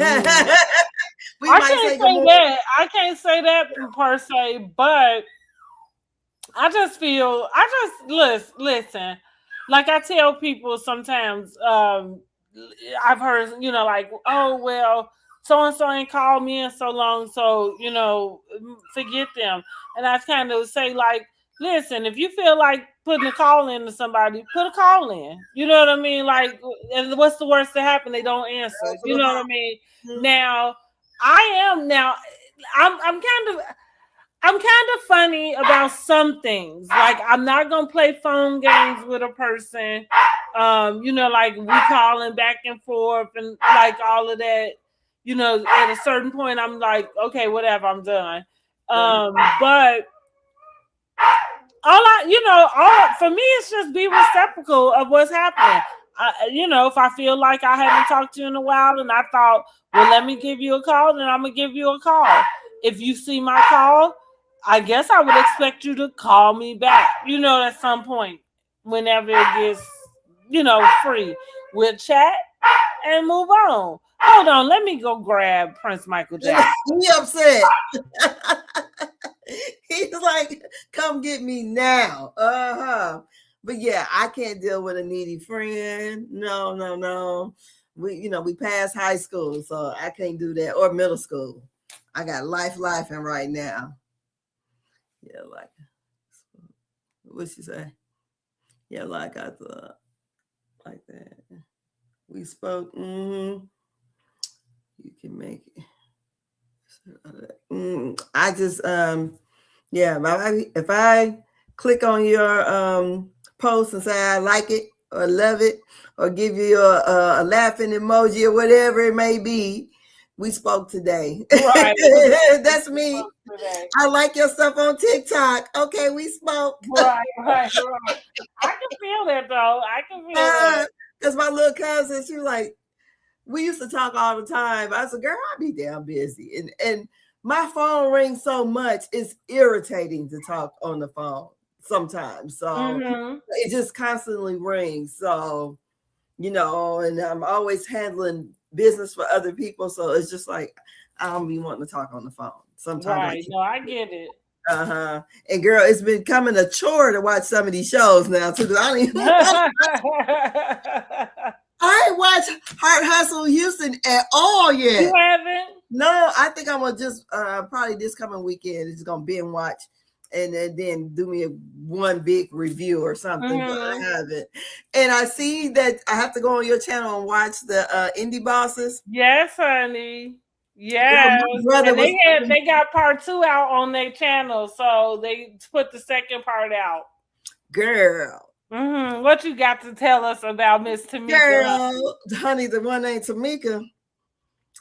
Should I be saying? Well, girl, shit, it's gonna come out on the air anyway. I mean, right? And them girls should I be saying her name? Girl, Tamika, that's married to the old white man. honey, it's gonna come out about her cheating with the dude name. I ain't gonna say his name because somebody knows the dude. Is it the guy on the program? Oh, he ain't on the show. Okay. No, but them girls it's gonna be a big thing. Cause my brother was telling me, damn, he was telling me when I was talking to him about it, he was like, yeah, I been knew about that shit. He said they filmed this a couple years ago. He said, but wouldn't nobody pick it up or whatever, is the last he heard. But yeah, he was like, oh, I said, what does the white man do for a living? He was like, he just retired from somewhere because he knew somebody that used to trick off with this man too. I'm like, but yeah, the girl was messing around with this, and it's all supposed to be explosive on the show. I go, oh, I know the dude's name. Well, she did. So the guy, you watched the first. I haven't watched it yet. Okay, so the guy named Superstar. I guess he, is for the streets, but he also got a girl he been off and on with who is Trina's like best friend, but he ends up meeting up with her. But she tells him like, well, I'm married. However, it was kind of like there was this air that was sitting there that was kind of like she date other people, even though she married. You know what I'm saying? I don't know. Yeah, listen, I don't know how you get into those relationships. Hell, I can't. Like where you can still date other people and be married. Like, yeah, I guess. Yeah, the doggy said, "Where is my mama?" Right. So probably like, girl, you supposed to be asleep, and since I'm not, he say, I'm not going to act up. Right? Yeah. I'm not going to sleep either. But let's see. We'll see. Because I know that, like I say, I know that they did do a casting call. I can't say if it's been. I don't think they've done. Maybe she's done something different. You know what I mean? But I feel like Coach Stringer literally has only been working on this for about the last 2 years or so, as far as with the people and everything. No, I'm talking about Tamika. The one right, that's what I mean. Maybe she has done something, that like no, that. My brother, no, he specifically said Yandy because when my brother had their soft launch grand opening, Yandy threw a party at their club in New York. Mm-hmm. So he specifically was talking about Yandy's thing because he knew about this whole thing. He said, I've been knew about it. He said, I thought she couldn't get nobody to pick it up. I said, oh, but he got to talk because I remember when we was trying to figure out that the girl from Fort Wayne, and I was like, because that's the one I didn't like the blonde hair on. And then we went through her page, but yeah, and I was like, okay, of course, because her little brother and my little brother, they were friends when they were little. So he was got to telling me different stuff. He's like, no, you can't be saying all this stuff on. I said, well, if it's going to come out on the show, shit. What's the difference? Well, maybe we can just break it. Like, because I'm like, oh, okay. But yeah, so on that show, I guess they are pulling an Angela. Somebody is because they gonna get all her tea about who she messing around with. Okay. Well, we shall see. They say that. Well, that's Ralph. No, it ain't that. Huh? He's not on the show. Oh, okay. But you say his name started with an R. Yeah. Well, because that's what I'm gonna say. Because that's what the setup is. Oh, but no. On that show right now. It's a hot boy, girl. This is a hot boy. I don't know. Again, that he seemed to set himself up and present himself like a hot boy. I don't know. I'm not really sure what the hot boys call themselves or what they look like. Ballers. That's what I'm saying. He seems to present himself. I don't know. You might not. It's a dude from here. Huh? It's a dude from here. It's a dude okay. from here. Okay. What's his name? I'll tell you outside of this. Okay. Like, you just say his name. And that's even more reason why we ain't gonna know. Yeah. Okay, Claudia. My phone did. I texted to you. He told me not to, you don't want me to say, but yeah. All right, Claudia. Like, Lord. Like, sometimes I'll be like, Claudia, like, girl, don't say nothing. But anyway, she can't help it. And that's what I told, like, when she was talking about this whole situation, I'm like, Claudia, that's why can't nobody stand you. Because you be on both sides. You don't have a definitive place in which you sit. And she a mean girl. Cause she agreed with Shamea. She feels like because Porsha brought up the moms first by saying, that Shamea's mom bought the daycare. She said your mother did. She said that Shamea's mom did something egregious to her mother, is what she said. So she feels like that would. I mean, I would have took it to hell right then. I would have. And that's all. That's kind of where I'm at. Was like, well, if she was sitting, like, that's what I mean.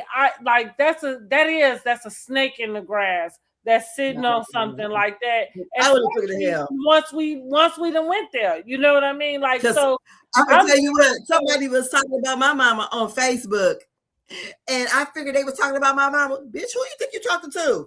Girl, I'm over there typing. Bitch, girl, yes. And my mama didn't even have a Facebook at the time. And it was my uncle's wife. Girl, bitch, you got me fucked up. I took it to hell right then. Here my cousin calling me, hey, she just vent. No, bitch, vent somewhere else. Yeah, no, I agree. I would take it to hell right then. Because nothing has the same effect when you did it 3 months after the fact. Like, was it 3 months? Or was I'm just exaggerating. Yes. Yeah, at this point, it sounds like it's been 3 years after the fact. It sounds like some of these conversations you should have been had with a person. And like I said, I was trying to salvage this friendship, and I'm like, girl, you're doing a horrible job at salvaging your friendship. It looks like you are fanning the flames. Yeah, I guess she said I'm taking it to hell. And everything. It is there now, and honey, and Porsha said, open up and let me in. And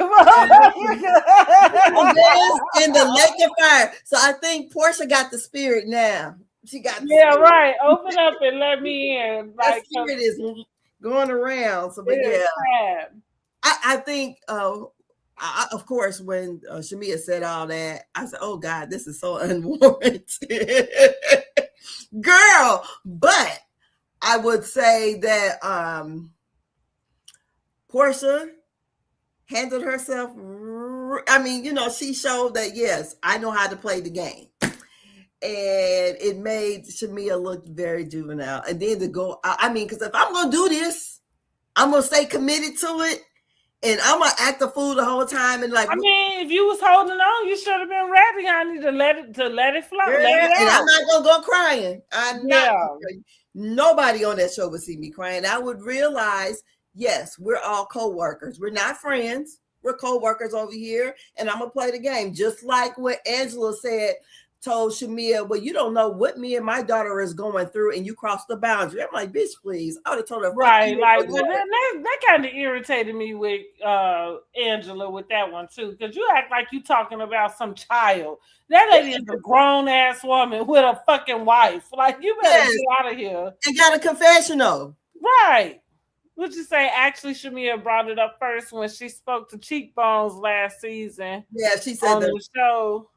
She said the mothers had a falling out. All right, we'll see. Well, I stand. But like I said, I think people just want to hate Porsha so bad, and they give her a lot of credit, a lot of power. Like, to your point, for somebody who don't know what the Underground Railroad is, I'm pretty sure she is not somewhere conjuring up people's next move. I think she is, girl. No. She the damn head bitch in charge now. Come on now. This ain't the era where but the thing about being the head bitch in charge is you don't put yourself there. Most times it's the people around you that put you in that position. Well, but that's what I'm saying. Like it's not so her. She be the smart one. Huh?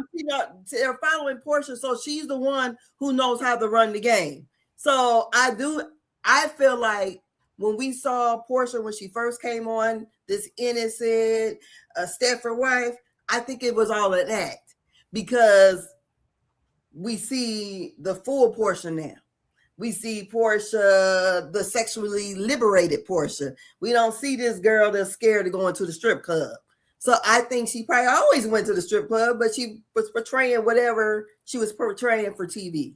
Because I don't think you just take but okay, riddle me this. Why couldn't it just not have been portraying what she was portraying for that husband that she had? Well, that's like, why did it have to be for TV? I don't think it was for TV. I think it was more about the husband. Yeah, but then I guess I'm always going to be me. So I'm not going to portray something to this man to keep a man, and he does not, because he don't know me then. So I can't never be me.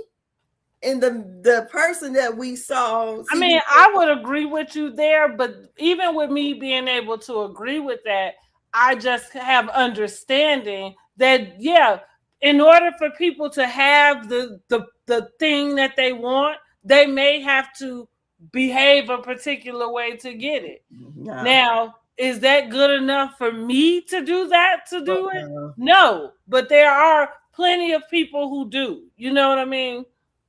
I can never. Because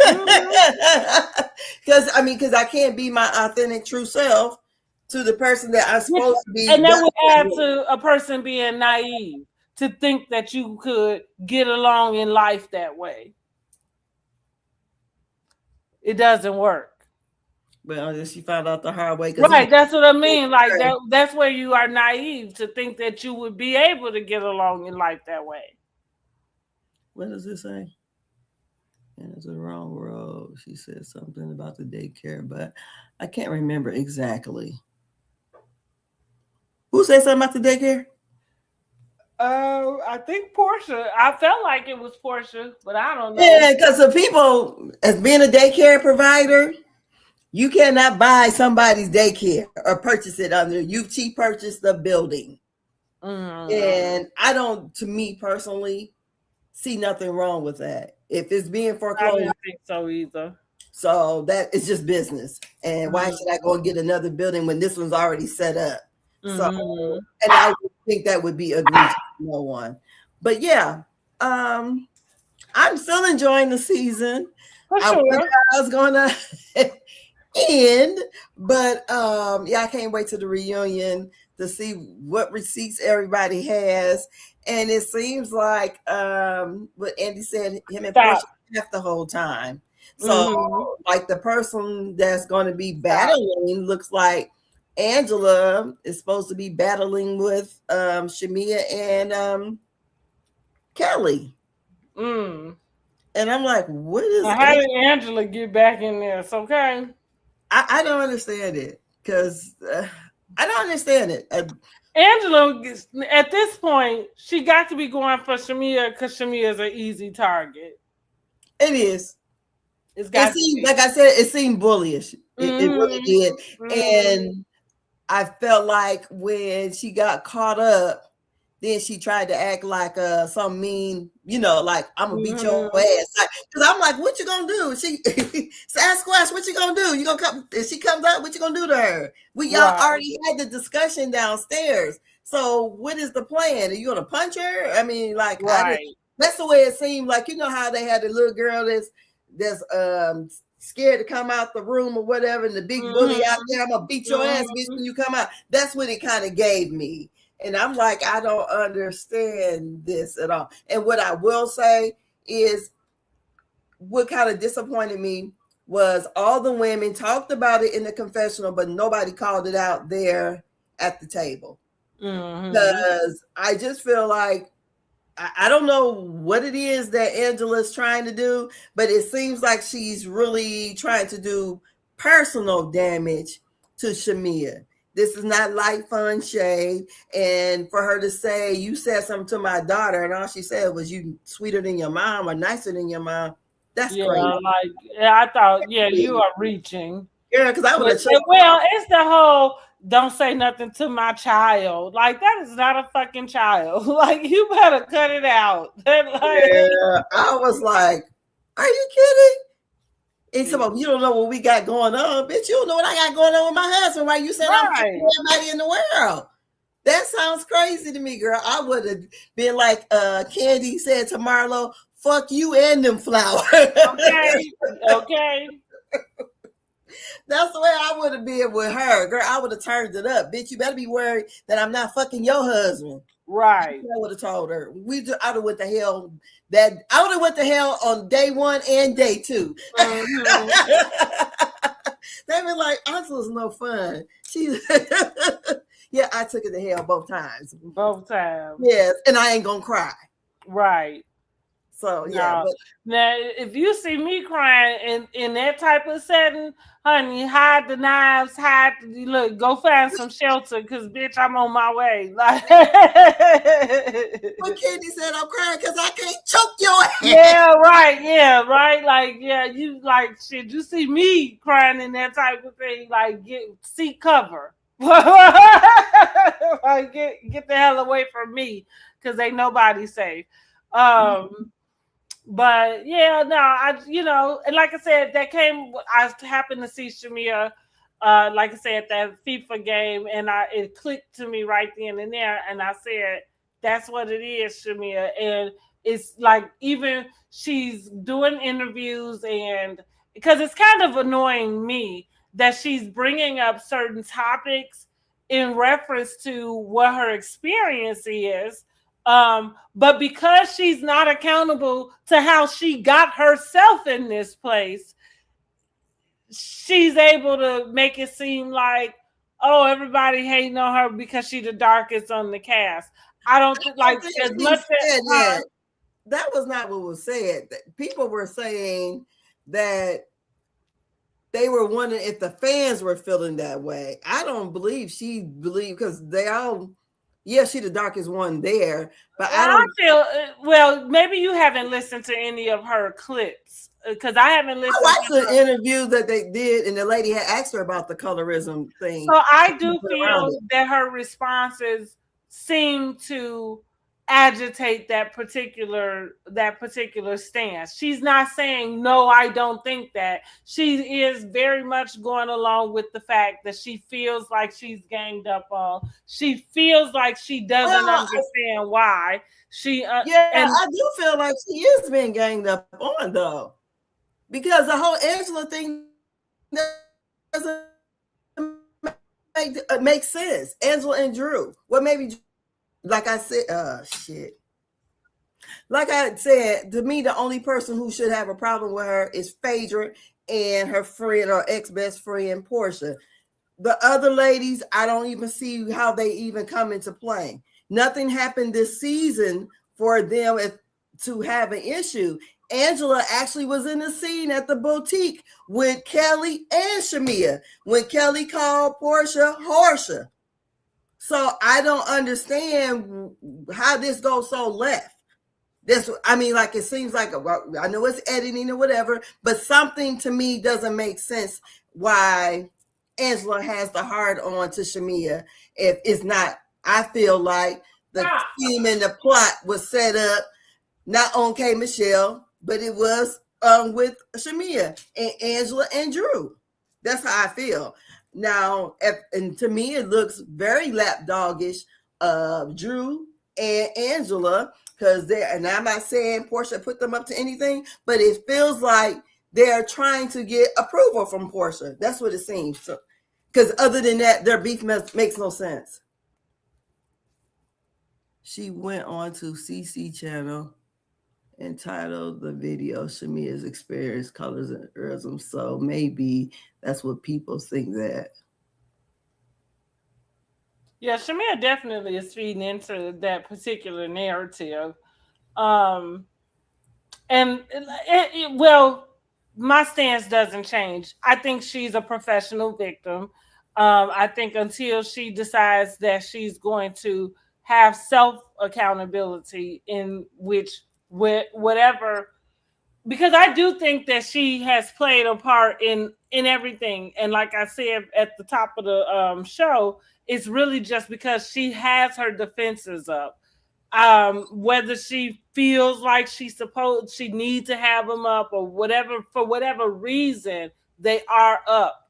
And when you're defensive, you're very easy to get into it with everybody you encounter because you're defensive. And so you defend things that you don't But even who have she to got defend. into it with? So that's why I guess I'm missing. Like who? Well, when I say get into it, I'm just using that terminology to go along with this gang up, this pile on that everybody seems to be experiencing. I don't think I feel like I've experienced her be piled up on. I do think she's had a bad season. But I don't think I like, not the way I think that I would say that they picked on Drew. Like I felt like Drew kind of had been the weakest link and the easy target, and so everybody, including Shamea, kind of went there with her very quickly. I think with Shamea, she finds herself in the middle of a position, and again, it's because she's defensive. Like you said, it may not even be an attack, like, but she is seeing it this way. You know what I mean? Like she's feeling this way. And it's because she's on the defense. And I think once she can be accountable for her steps, then maybe she can come off the defense and maybe she won't feel ganged up on, Because and it Porsha will be says that exactly what it looked like to you. she says to Shamea, you're being defensive at the table with Angela. Fuck yeah, I am.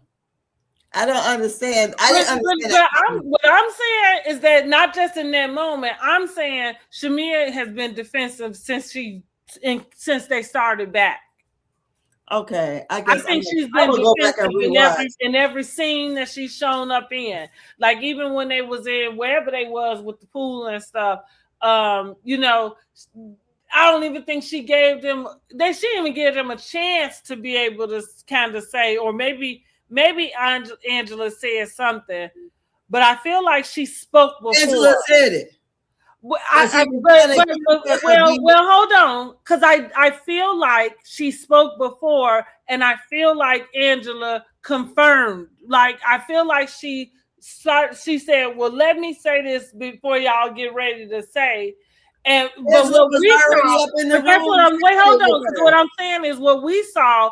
It didn't take place with Shamea in the room. So when they all got together, she said, well, let me say this before anybody say that it's woo, woo, woo. So even though we had saw Angela have that conversation, Shamea wasn't in the room with her to have it. So she didn't know that that's what she said. So my point in saying the reason why she addressed them that way was being defensive. Like you already in your mind about it. You know what I'm saying?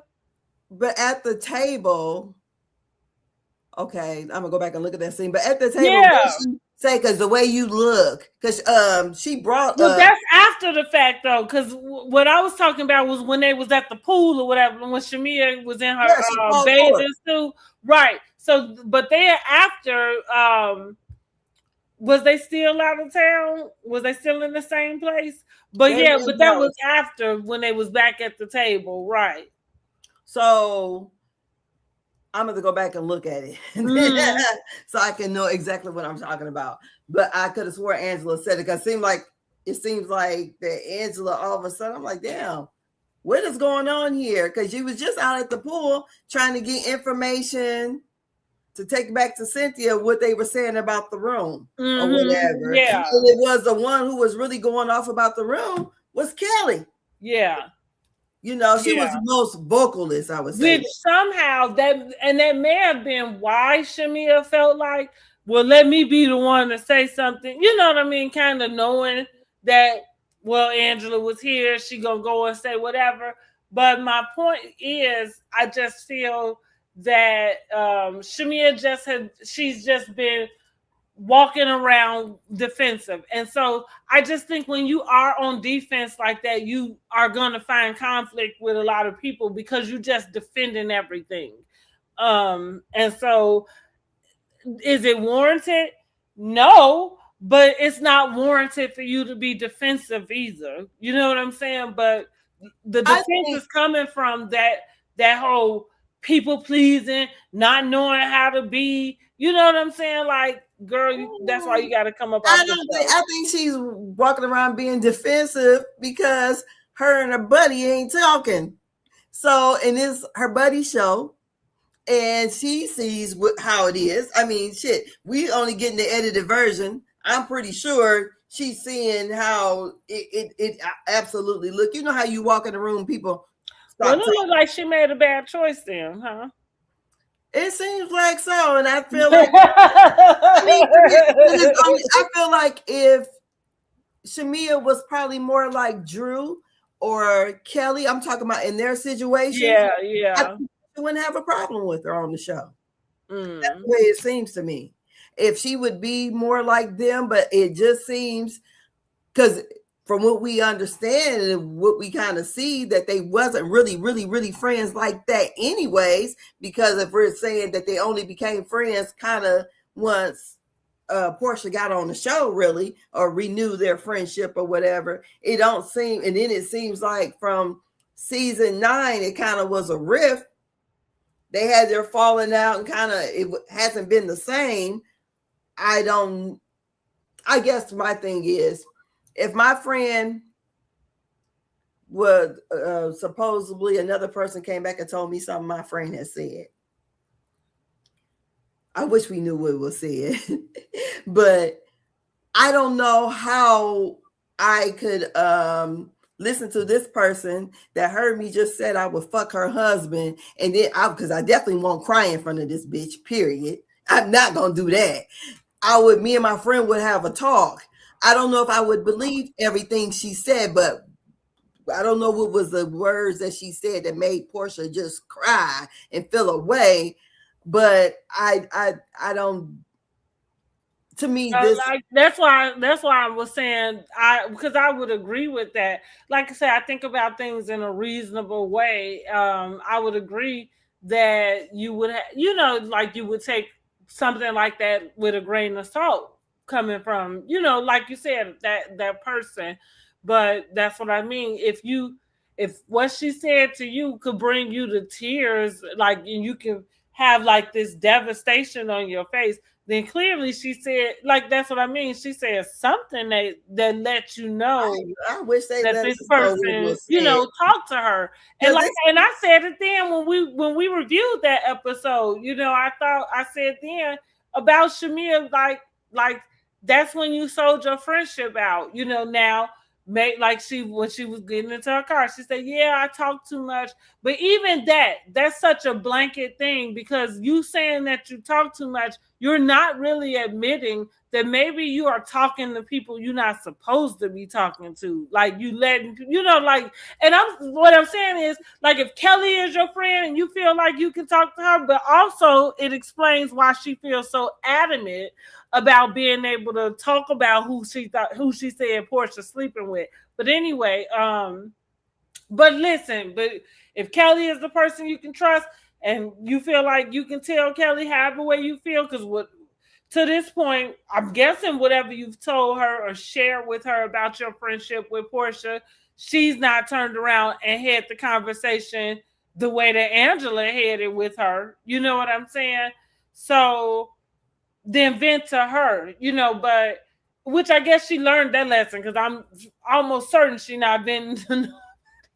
Well, what she said in the Carlos King interview is that she wished when she had those conversations that she would have had recorded. She said, because this is what she said, that what Angela took back to Porsha, it was not what she had said. So that's why I wish. I don't know. Angela's proven herself to be a liar. No, I could agree with you about that. I could, and I see what you mean. So, and I see what you mean. With that being said, listen, it still falls back on Shamea, because there's, going back to what I said, there's fault in the fact that you shared anything with her. You know what I mean? Like anything. It wouldn't matter if you thought it was a small detail. You know what I'm saying? Like anything. You like your friendship with Porsha should not have been on the table of discussion between you trying to get to know Angela. That's the violation. And that's what I mean. That's how you know she don't want to be accountable for nothing, because you keep running around trying to find the smallest like slithering of excuse for why that's okay. And it's never okay. It's never okay. I say it's payback. I'm Well, petty. then, but that's I'm going back petty. to what you said. What you saying? She needs to say that. Then you need to stop saying otherwise, because that's what she like. Which in Kelly, in the car with Kelly, she say, "Yeah, I was trying not to say nothing because I was trying to protect this friendship, but fucking now, like, girl, you weren't protecting the friendship last season, like you could have been let that out if that's what you talking to. Like, you know what I'm saying? Like, I don't understand. So that's what I mean when I say she's a horrible friend, because make it clear, I don't think Shamea is a bad person, but I do think she is not a good friend.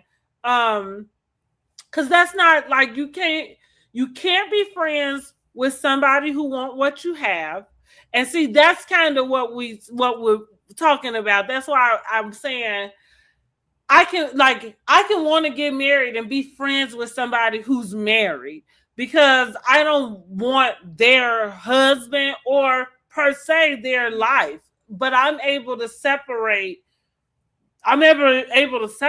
that.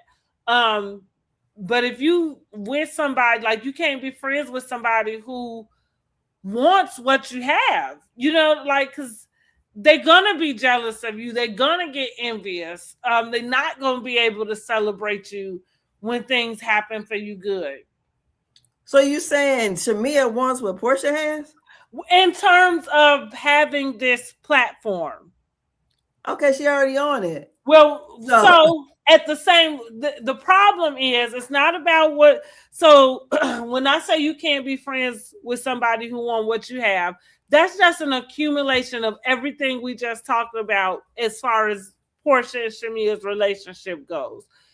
From the moment that they decided to get back together, it feels like that is a validation that Shamea specifically probably sparked this friendship back up, not because they didn't have fun and it was fun to do, but with the purposes of being able to get in on this show.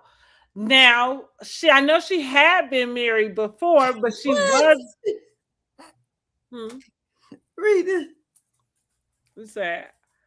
I don't know, but Kelly getting ready to take Gerald right. Oh, yeah, whatever. Oh, not gonna take him right on up, huh?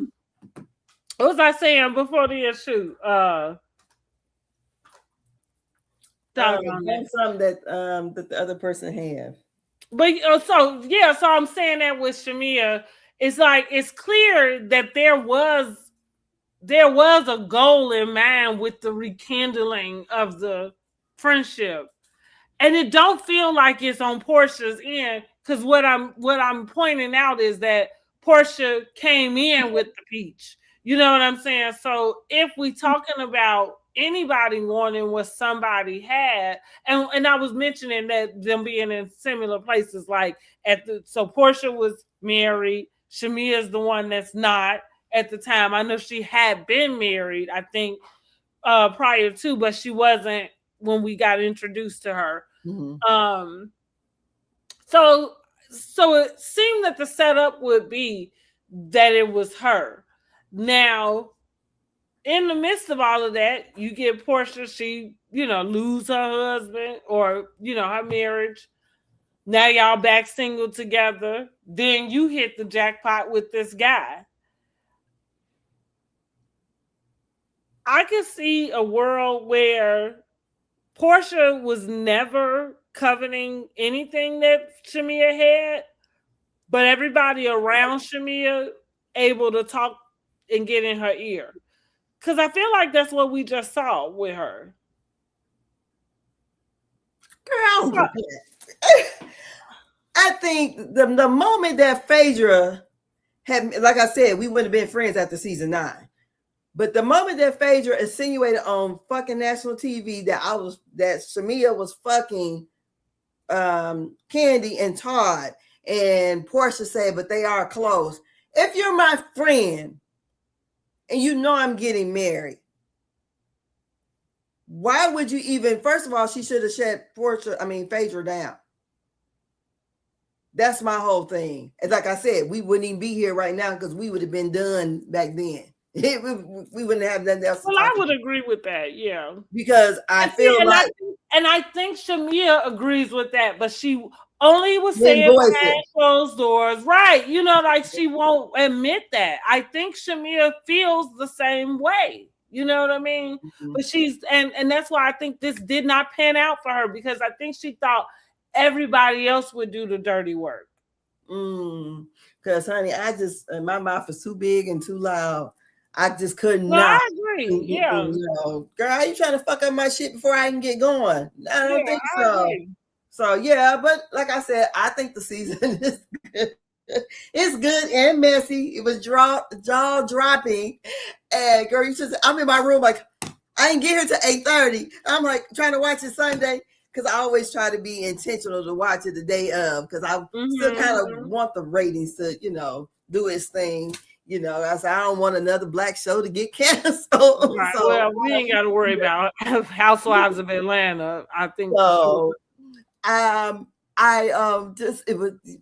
was like, damn. So let me watch the beginning so I can see what I missed or whatever. But yeah, she took it to hell. But like I said, you can't take it to hell and then cry. If you're gonna be like a Kenya, go ahead. You about to find out, honey. You about to find out what these streets really do. Girl, so I'm just like, oh. But yeah, I'm enjoying the season. What would you give this episode? What Scotland got you? I would give them an 8. And it's really just because of that last little part, I think they shut everybody. I think everybody at the table was just like, well, damn. Oh my God. And on both ends, because it was like, your mama tried to sleep with my daddy, and she like, well, I went and told my mother that, and guess what she said? No, I say this is the fault of the mothers. It definitely is. Yeah, y'all should have kept the kids out of it. And she told me you tried to sleep with your uncle's brother. Like, what? Your daddy's brother. Oh, Lord. So Angel Love Butterfly wanted to know what we felt about the whole thing about Pilar. Oh, yeah. I thought that was just a way for her to finally get to this conversation that she is so heartbroken about. But I agree with Porsha. I'm not sending my kids to somebody's house and I know they don't fuck with me. Yeah. Well, remember she had mentioned on something the reason why she invited Dennis, because the kids were still doing play dates with Gerald and him. So I mean, if they were doing a play date somewhere else and it's my husband and the baby dad, like say me and my husband are together, but the baby daddy and the same situation. Mm-hmm. If I'm the mom of Pilar and she's not going to Shamea's house, but if Gerald and Dennis want to go hang out, I don't see a problem with that. I don't. So because Dennis is the one who's actually has the custody of the child at that particular time. Mm-hmm. And if him and Gerald want to go and hang out and take the kids putt or whatever, I don't see an issue.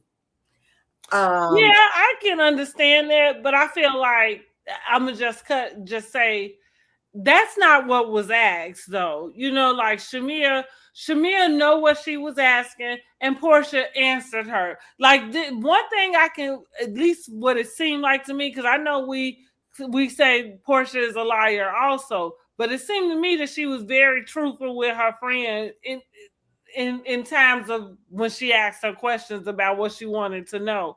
And so because she asked, she said it came up that you were uncomfortable with Pilar coming around. So, which would say to me that was a conversation Dennis and Porsha had, right? You know what I'm saying? Which Dennis had to share it with Shamea for her to know anything about it. So I would imagine he probably shared it with Gerald, and Gerald probably one or the other. But you know, the point is, you know, like she's entitled to feel exact, like you kind of like that whole like calling a person out that way. It was almost like you expected her to say something else or to take it back or something. And it's like, no, I said that because of this, you know. I don't disagree with Porsha, but I mean, for me personally, I ain't really trying to be around nobody else's kids. So if you ain't fucking with me and I ain't fucking with you, your kid don't have to come over. That's me, because I don't never want. When my kid was little, I didn't really never watch anybody else's kid for a play date. That was, you know, I just do it for a business, and don't ever invite me to anybody kid stuff because I'm not coming. But girl, no, heck no, I ain't. But so I understand what Porsha was definitely saying, because you know, some people do. I wouldn't think Shamea would do anything to her daughter. Yeah, and I'm not even saying that I think Shamea would do anything. Like I don't think Shamea is a bad person at all. But everybody is entitled to a comfortability about where their kids are. And so it's just more so, because not to say you wouldn't do anything, but I'll tell you what, could nothing happen to my child while they was at your house? Because it wouldn't be nothing you could tell me about it. Yeah, that's why. That's what I'm saying. You know what I mean? Like they couldn't fall and bump their head. They could, you know what I'm saying? Like could nothing happen to my baby while they was over there? Because it wouldn't be shit you could tell me about what happened. So my thing is too. So she's not like Pilar's godmother or nothing like that, is she? Well, I kind of assumed that maybe she had been. I did. That maybe it's Lauren. Now that I'm thinking about it with the sister, but I kind of assumed that maybe she had been. Yeah, so I don't know. I don't want to get blamed for whatever can happen to the child and stuff. Right? Yeah, that's what I'm saying. Like, so that you know, one thing just really quick about co-parenting. That's what I think people don't get in our community. You know, is why things should be taken care of in a responsible type of way, and why the parties involved should work to have some sort of because I'm not like, I don't think you have to have friendships or anything, but everybody should have some sort of cordial line or mutual respect, you know, amongst each other, because that's how you are able to co-parent healthy, is being able to trust where your child is. Yeah, definitely. Yeah, definitely. I would but see, me personally, the mother I was, your kid, if your kid come over when you come over, because I ain't babysit. That's how I was. And your kid definitely got to be old enough. If they did come over the house, you have to be old enough to take care of yourself. I ain't over there. I ain't do none of that kind of stuff. No. That's why mom goes, I'm surprised you got a daycare. Oh shit. Can you hear me? Yeah. Because girl, I could not. I'm not watching nobody's kid or trying to do a play date, none of that kind of shit. No. So it wouldn't bother me. I'd be like, you have to get you some new friends. So we're gonna keep it moving. But yeah, that whole conversation, I do agree with Porsha. If I don't feel, because I'm not gonna second guess myself. And Mm-hmm. if something do happen, then you be like, I should have never let them win. And it could be something totally out of their control. Well, But that's just what, right. That's what I'm saying. Like it could be like a little knot on their head because they was just running around or something. But like I said, like I know me, and I know it wouldn't be shit you could tell me about what happened. I'd be you wasn't watching them. Like you say, even if it wasn't anything you could put on a person, it would be your negligence that would be enough. look, I ain't watching your kid good enough, so don't even Yeah, put it together. right. That's right. Yeah, like, bitch, I was like, where the fuck was you while my baby was running around I'm not even fucking about to put no damn cushions on this cushion. No. here? No. And No. They got too many instructions. Parent, I was very protective over my boys. Like, yeah, Down. No, ma'am. No, they baby come with too many instructions for me. No. But yeah, like I said, I thought this episode was pretty good. It was jaw dropping. It was dark, and it was taken to hell. And as we see, I don't know, Shamea still hasn't responded. If I was Shamea, I wouldn't respond. Yeah, I just leave it alone. And maybe she couldn't have responded to that tweet because the reunion already taped. Yeah, I wish a reunion would tape later, because it just seems like maybe we should have got some of those, like the episodes where they didn't show like they used to do a long time ago. Because I would have liked for Angela to be in the hot seat with all these tweets and everything that she had going on, and with the neighbor had to be involved. I think it would have probably been a little bit more. But yeah, I think they should probably not film so quickly, especially as explosive. So yeah, so we can, because the audience gonna have a whole lot of questions, and we couldn't ask questions about this shit right here. Like, Shamea, why did you decide to say this? Right. Why? Right. What your mama tell you on the phone? Is Right. what I want to know. But yeah, girl, I mean, get on off this phone. I got to get up at 6 in the morning. Okay. So yeah, this is like I said, the season's been good. I would probably rate it about an 8. The episodes, both of them. How many more you think we got here in Scotland? 2? Shoot, I know we got to be gearing up towards the end. So I don't know. How many do you think we got left on this cast trip? Because when they gonna do the trader thing? Is that next episode? Yeah, I'm guessing it should be next episode, because I'm thinking they should only have one more episode. Yeah, so we'll see. Mm-hmm. How this thing on the end, and can't wait to. Now, have you got the Housewives Award all done? Or I do. So I'll put them in the group.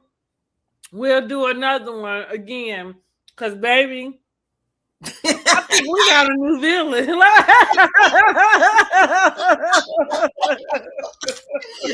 We went too early. But no, she actually is a nomination. But I feel like when I put it in the group the first week, everybody was kind of going with Angela. But I think Shamea might be the villain. I just feel like you can't be the villain of the Crybaby, so I can't see her as the villain. I feel like this Angela. She the fake gangster. Yeah, I mean, to me, wankster. She's not. I wouldn't even put her there. She's too much of a crybaby. She's too sensitive. Mm-hmm. A real villain is someone like Kenya, someone who don't give a fuck. The one that make you don't like her. Because I did not like Kenya. No, I didn't either. Yeah. Honestly, I didn't either. No, so I mean, and that's the way she came in with that villain role. And I feel like if you're in that villain era, you're doing it wrong. Girl, right. You are in the baby steps of the villain era. Right? Baby steps, girl. I'm in the baby steps. No. Because once I see you cry, I'm mad. And the only reason you can cry is if you mad enough to fight. That's it. Not cry boo-hoo. So I wouldn't say she's the villain. I feel like the villain is Angela this season. She gets the villain award. And I don't know what award you would give Shamea other than being in the hot seat. But like the biggest scapegoat. But I really feel that Angela, she's still going down with her what she said, and she's kind of like fuck it, and she done brought the neighbors in. Now listen, now what's crazy about her with these neighbors, and then even though we kind of figured out that she made it up, it seemed like, but it's real fucked up that Shamea's friend just came out with the tweet. They just kind of might have put on that shit. I don't believe shit Porsha said in that damn tweet. I don't. I would have believed it more if she wouldn't have put the fucking pastor on it. Mm-hmm. When she said the pastor, I'm like, so her Aunt Kelly got a pastor? Mm-hmm, mm-hmm. I mean, if I'm going to hell for doing all the things they said I'm doing, it sure ain't gonna be with a fucking pastor. Oh, that's right. None at all. So that's the only you done built your own suite up in hell doing that. I mean, that wouldn't mean nobody else would be interested in it. So I would. It's just like I just didn't believe it. I feel like the same way I felt about Angela's, the Falcons, the Hawks, George. I just felt like okay. And that's why I said I'll probably, if I was Shamea, I wouldn't even respond. Well, no, I probably would. If it was me, I would respond. But if I was Shamea, I wouldn't. Because I think her husband has he has different contracts and whatever. And I don't feel like that certain thing, when I even looked at her, like her Twitter, she don't tweet all the time. So I was going to say, I think she should not respond because this is not your game. Like, you know what I mean? Like you think it is because this is the way you feel like everybody shows up and responds. But I don't think she want to have no battle where they going. No, because Porsha ain't got shit to lose. She fucking married. So I just.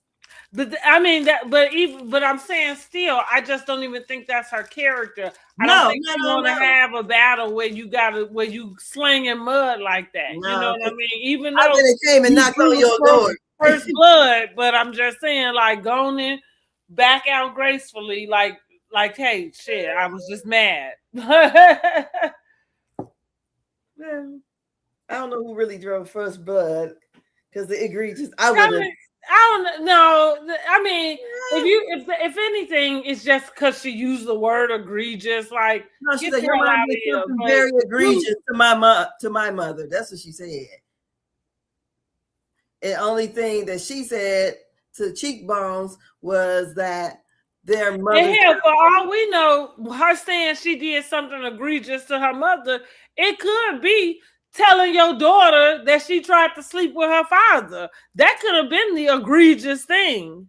We the ones that determined that it had to do with that damn daycare. Or, I mean, no worse. I'm just saying. And then, and according to Shamea, Diane trying to sleep with her dad happened before this daycare situation. Yeah. So I'm saying, I understand what you mean that Porsha made that statement, but I'm also kind of saying I think nobody understood where egregious and what it really meant. But and even though she did something really bad to her mother. Well, we know what the word means, but what I'm saying is that we don't know what her reference is to. Right. Yeah, but so I'm saying at this point, now that you have that information, because I say this all the time, what don't make sense doesn't make sense until it makes sense. And so if like using a word like egregious to what you said, when somebody just purchased a building that was in foreclosure, like, I agree with you. That doesn't sound like anything egregious. You know what I mean? It sounds like a business move. Yeah. But what could be egregious is that. Or Miss Diane telling Porsha that Shamea's mama slept with the uncle too. But now you using she's not the one that used the word egregious. You said that it was Porsha, and all I was just explaining is why Porsha would use that word. That's all. I'm not saying one was more than the other. I'm just saying why she used the word. And also watching Scotty by Nature. I don't know if you ever watch him on YouTube, but he's done like interviews with Candy and like Oliver Twist and all those.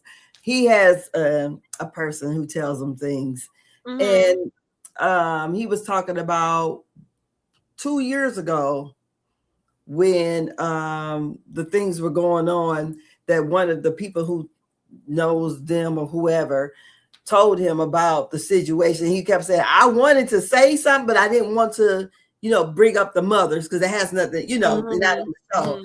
But he said, at that point in time, I had already heard that what Shamea had said, and that, it was out there, and he lives in Atlanta. So I was like, oh, so somebody around there talking. But I hate that the mothers have come to play and they're not going to be at the reunion. Well, now my nosy ass want to know what happened. Well, yeah, I hate that the mamas are on the show when they're not on the show. Yeah. So, like, now we got to know they business. Hell, y'all slanging y'all own business around. Who y'all sleeping with? Now we got to figure out who these mamas sleeping with too. Girl, we got to figure out what the old thoughts was doing. Thotting and bopping back in the 80s. Okay. Oh, Lord have mercy. But yeah, girl, let me get off of here. All right. Good night. And we'll see y'all on next Tuesday. Make sure y'all like the video, subscribe to the channel, and share it out. Yes. Good night. Next Tuesday. Or Wednesday. Good night. Or good morning.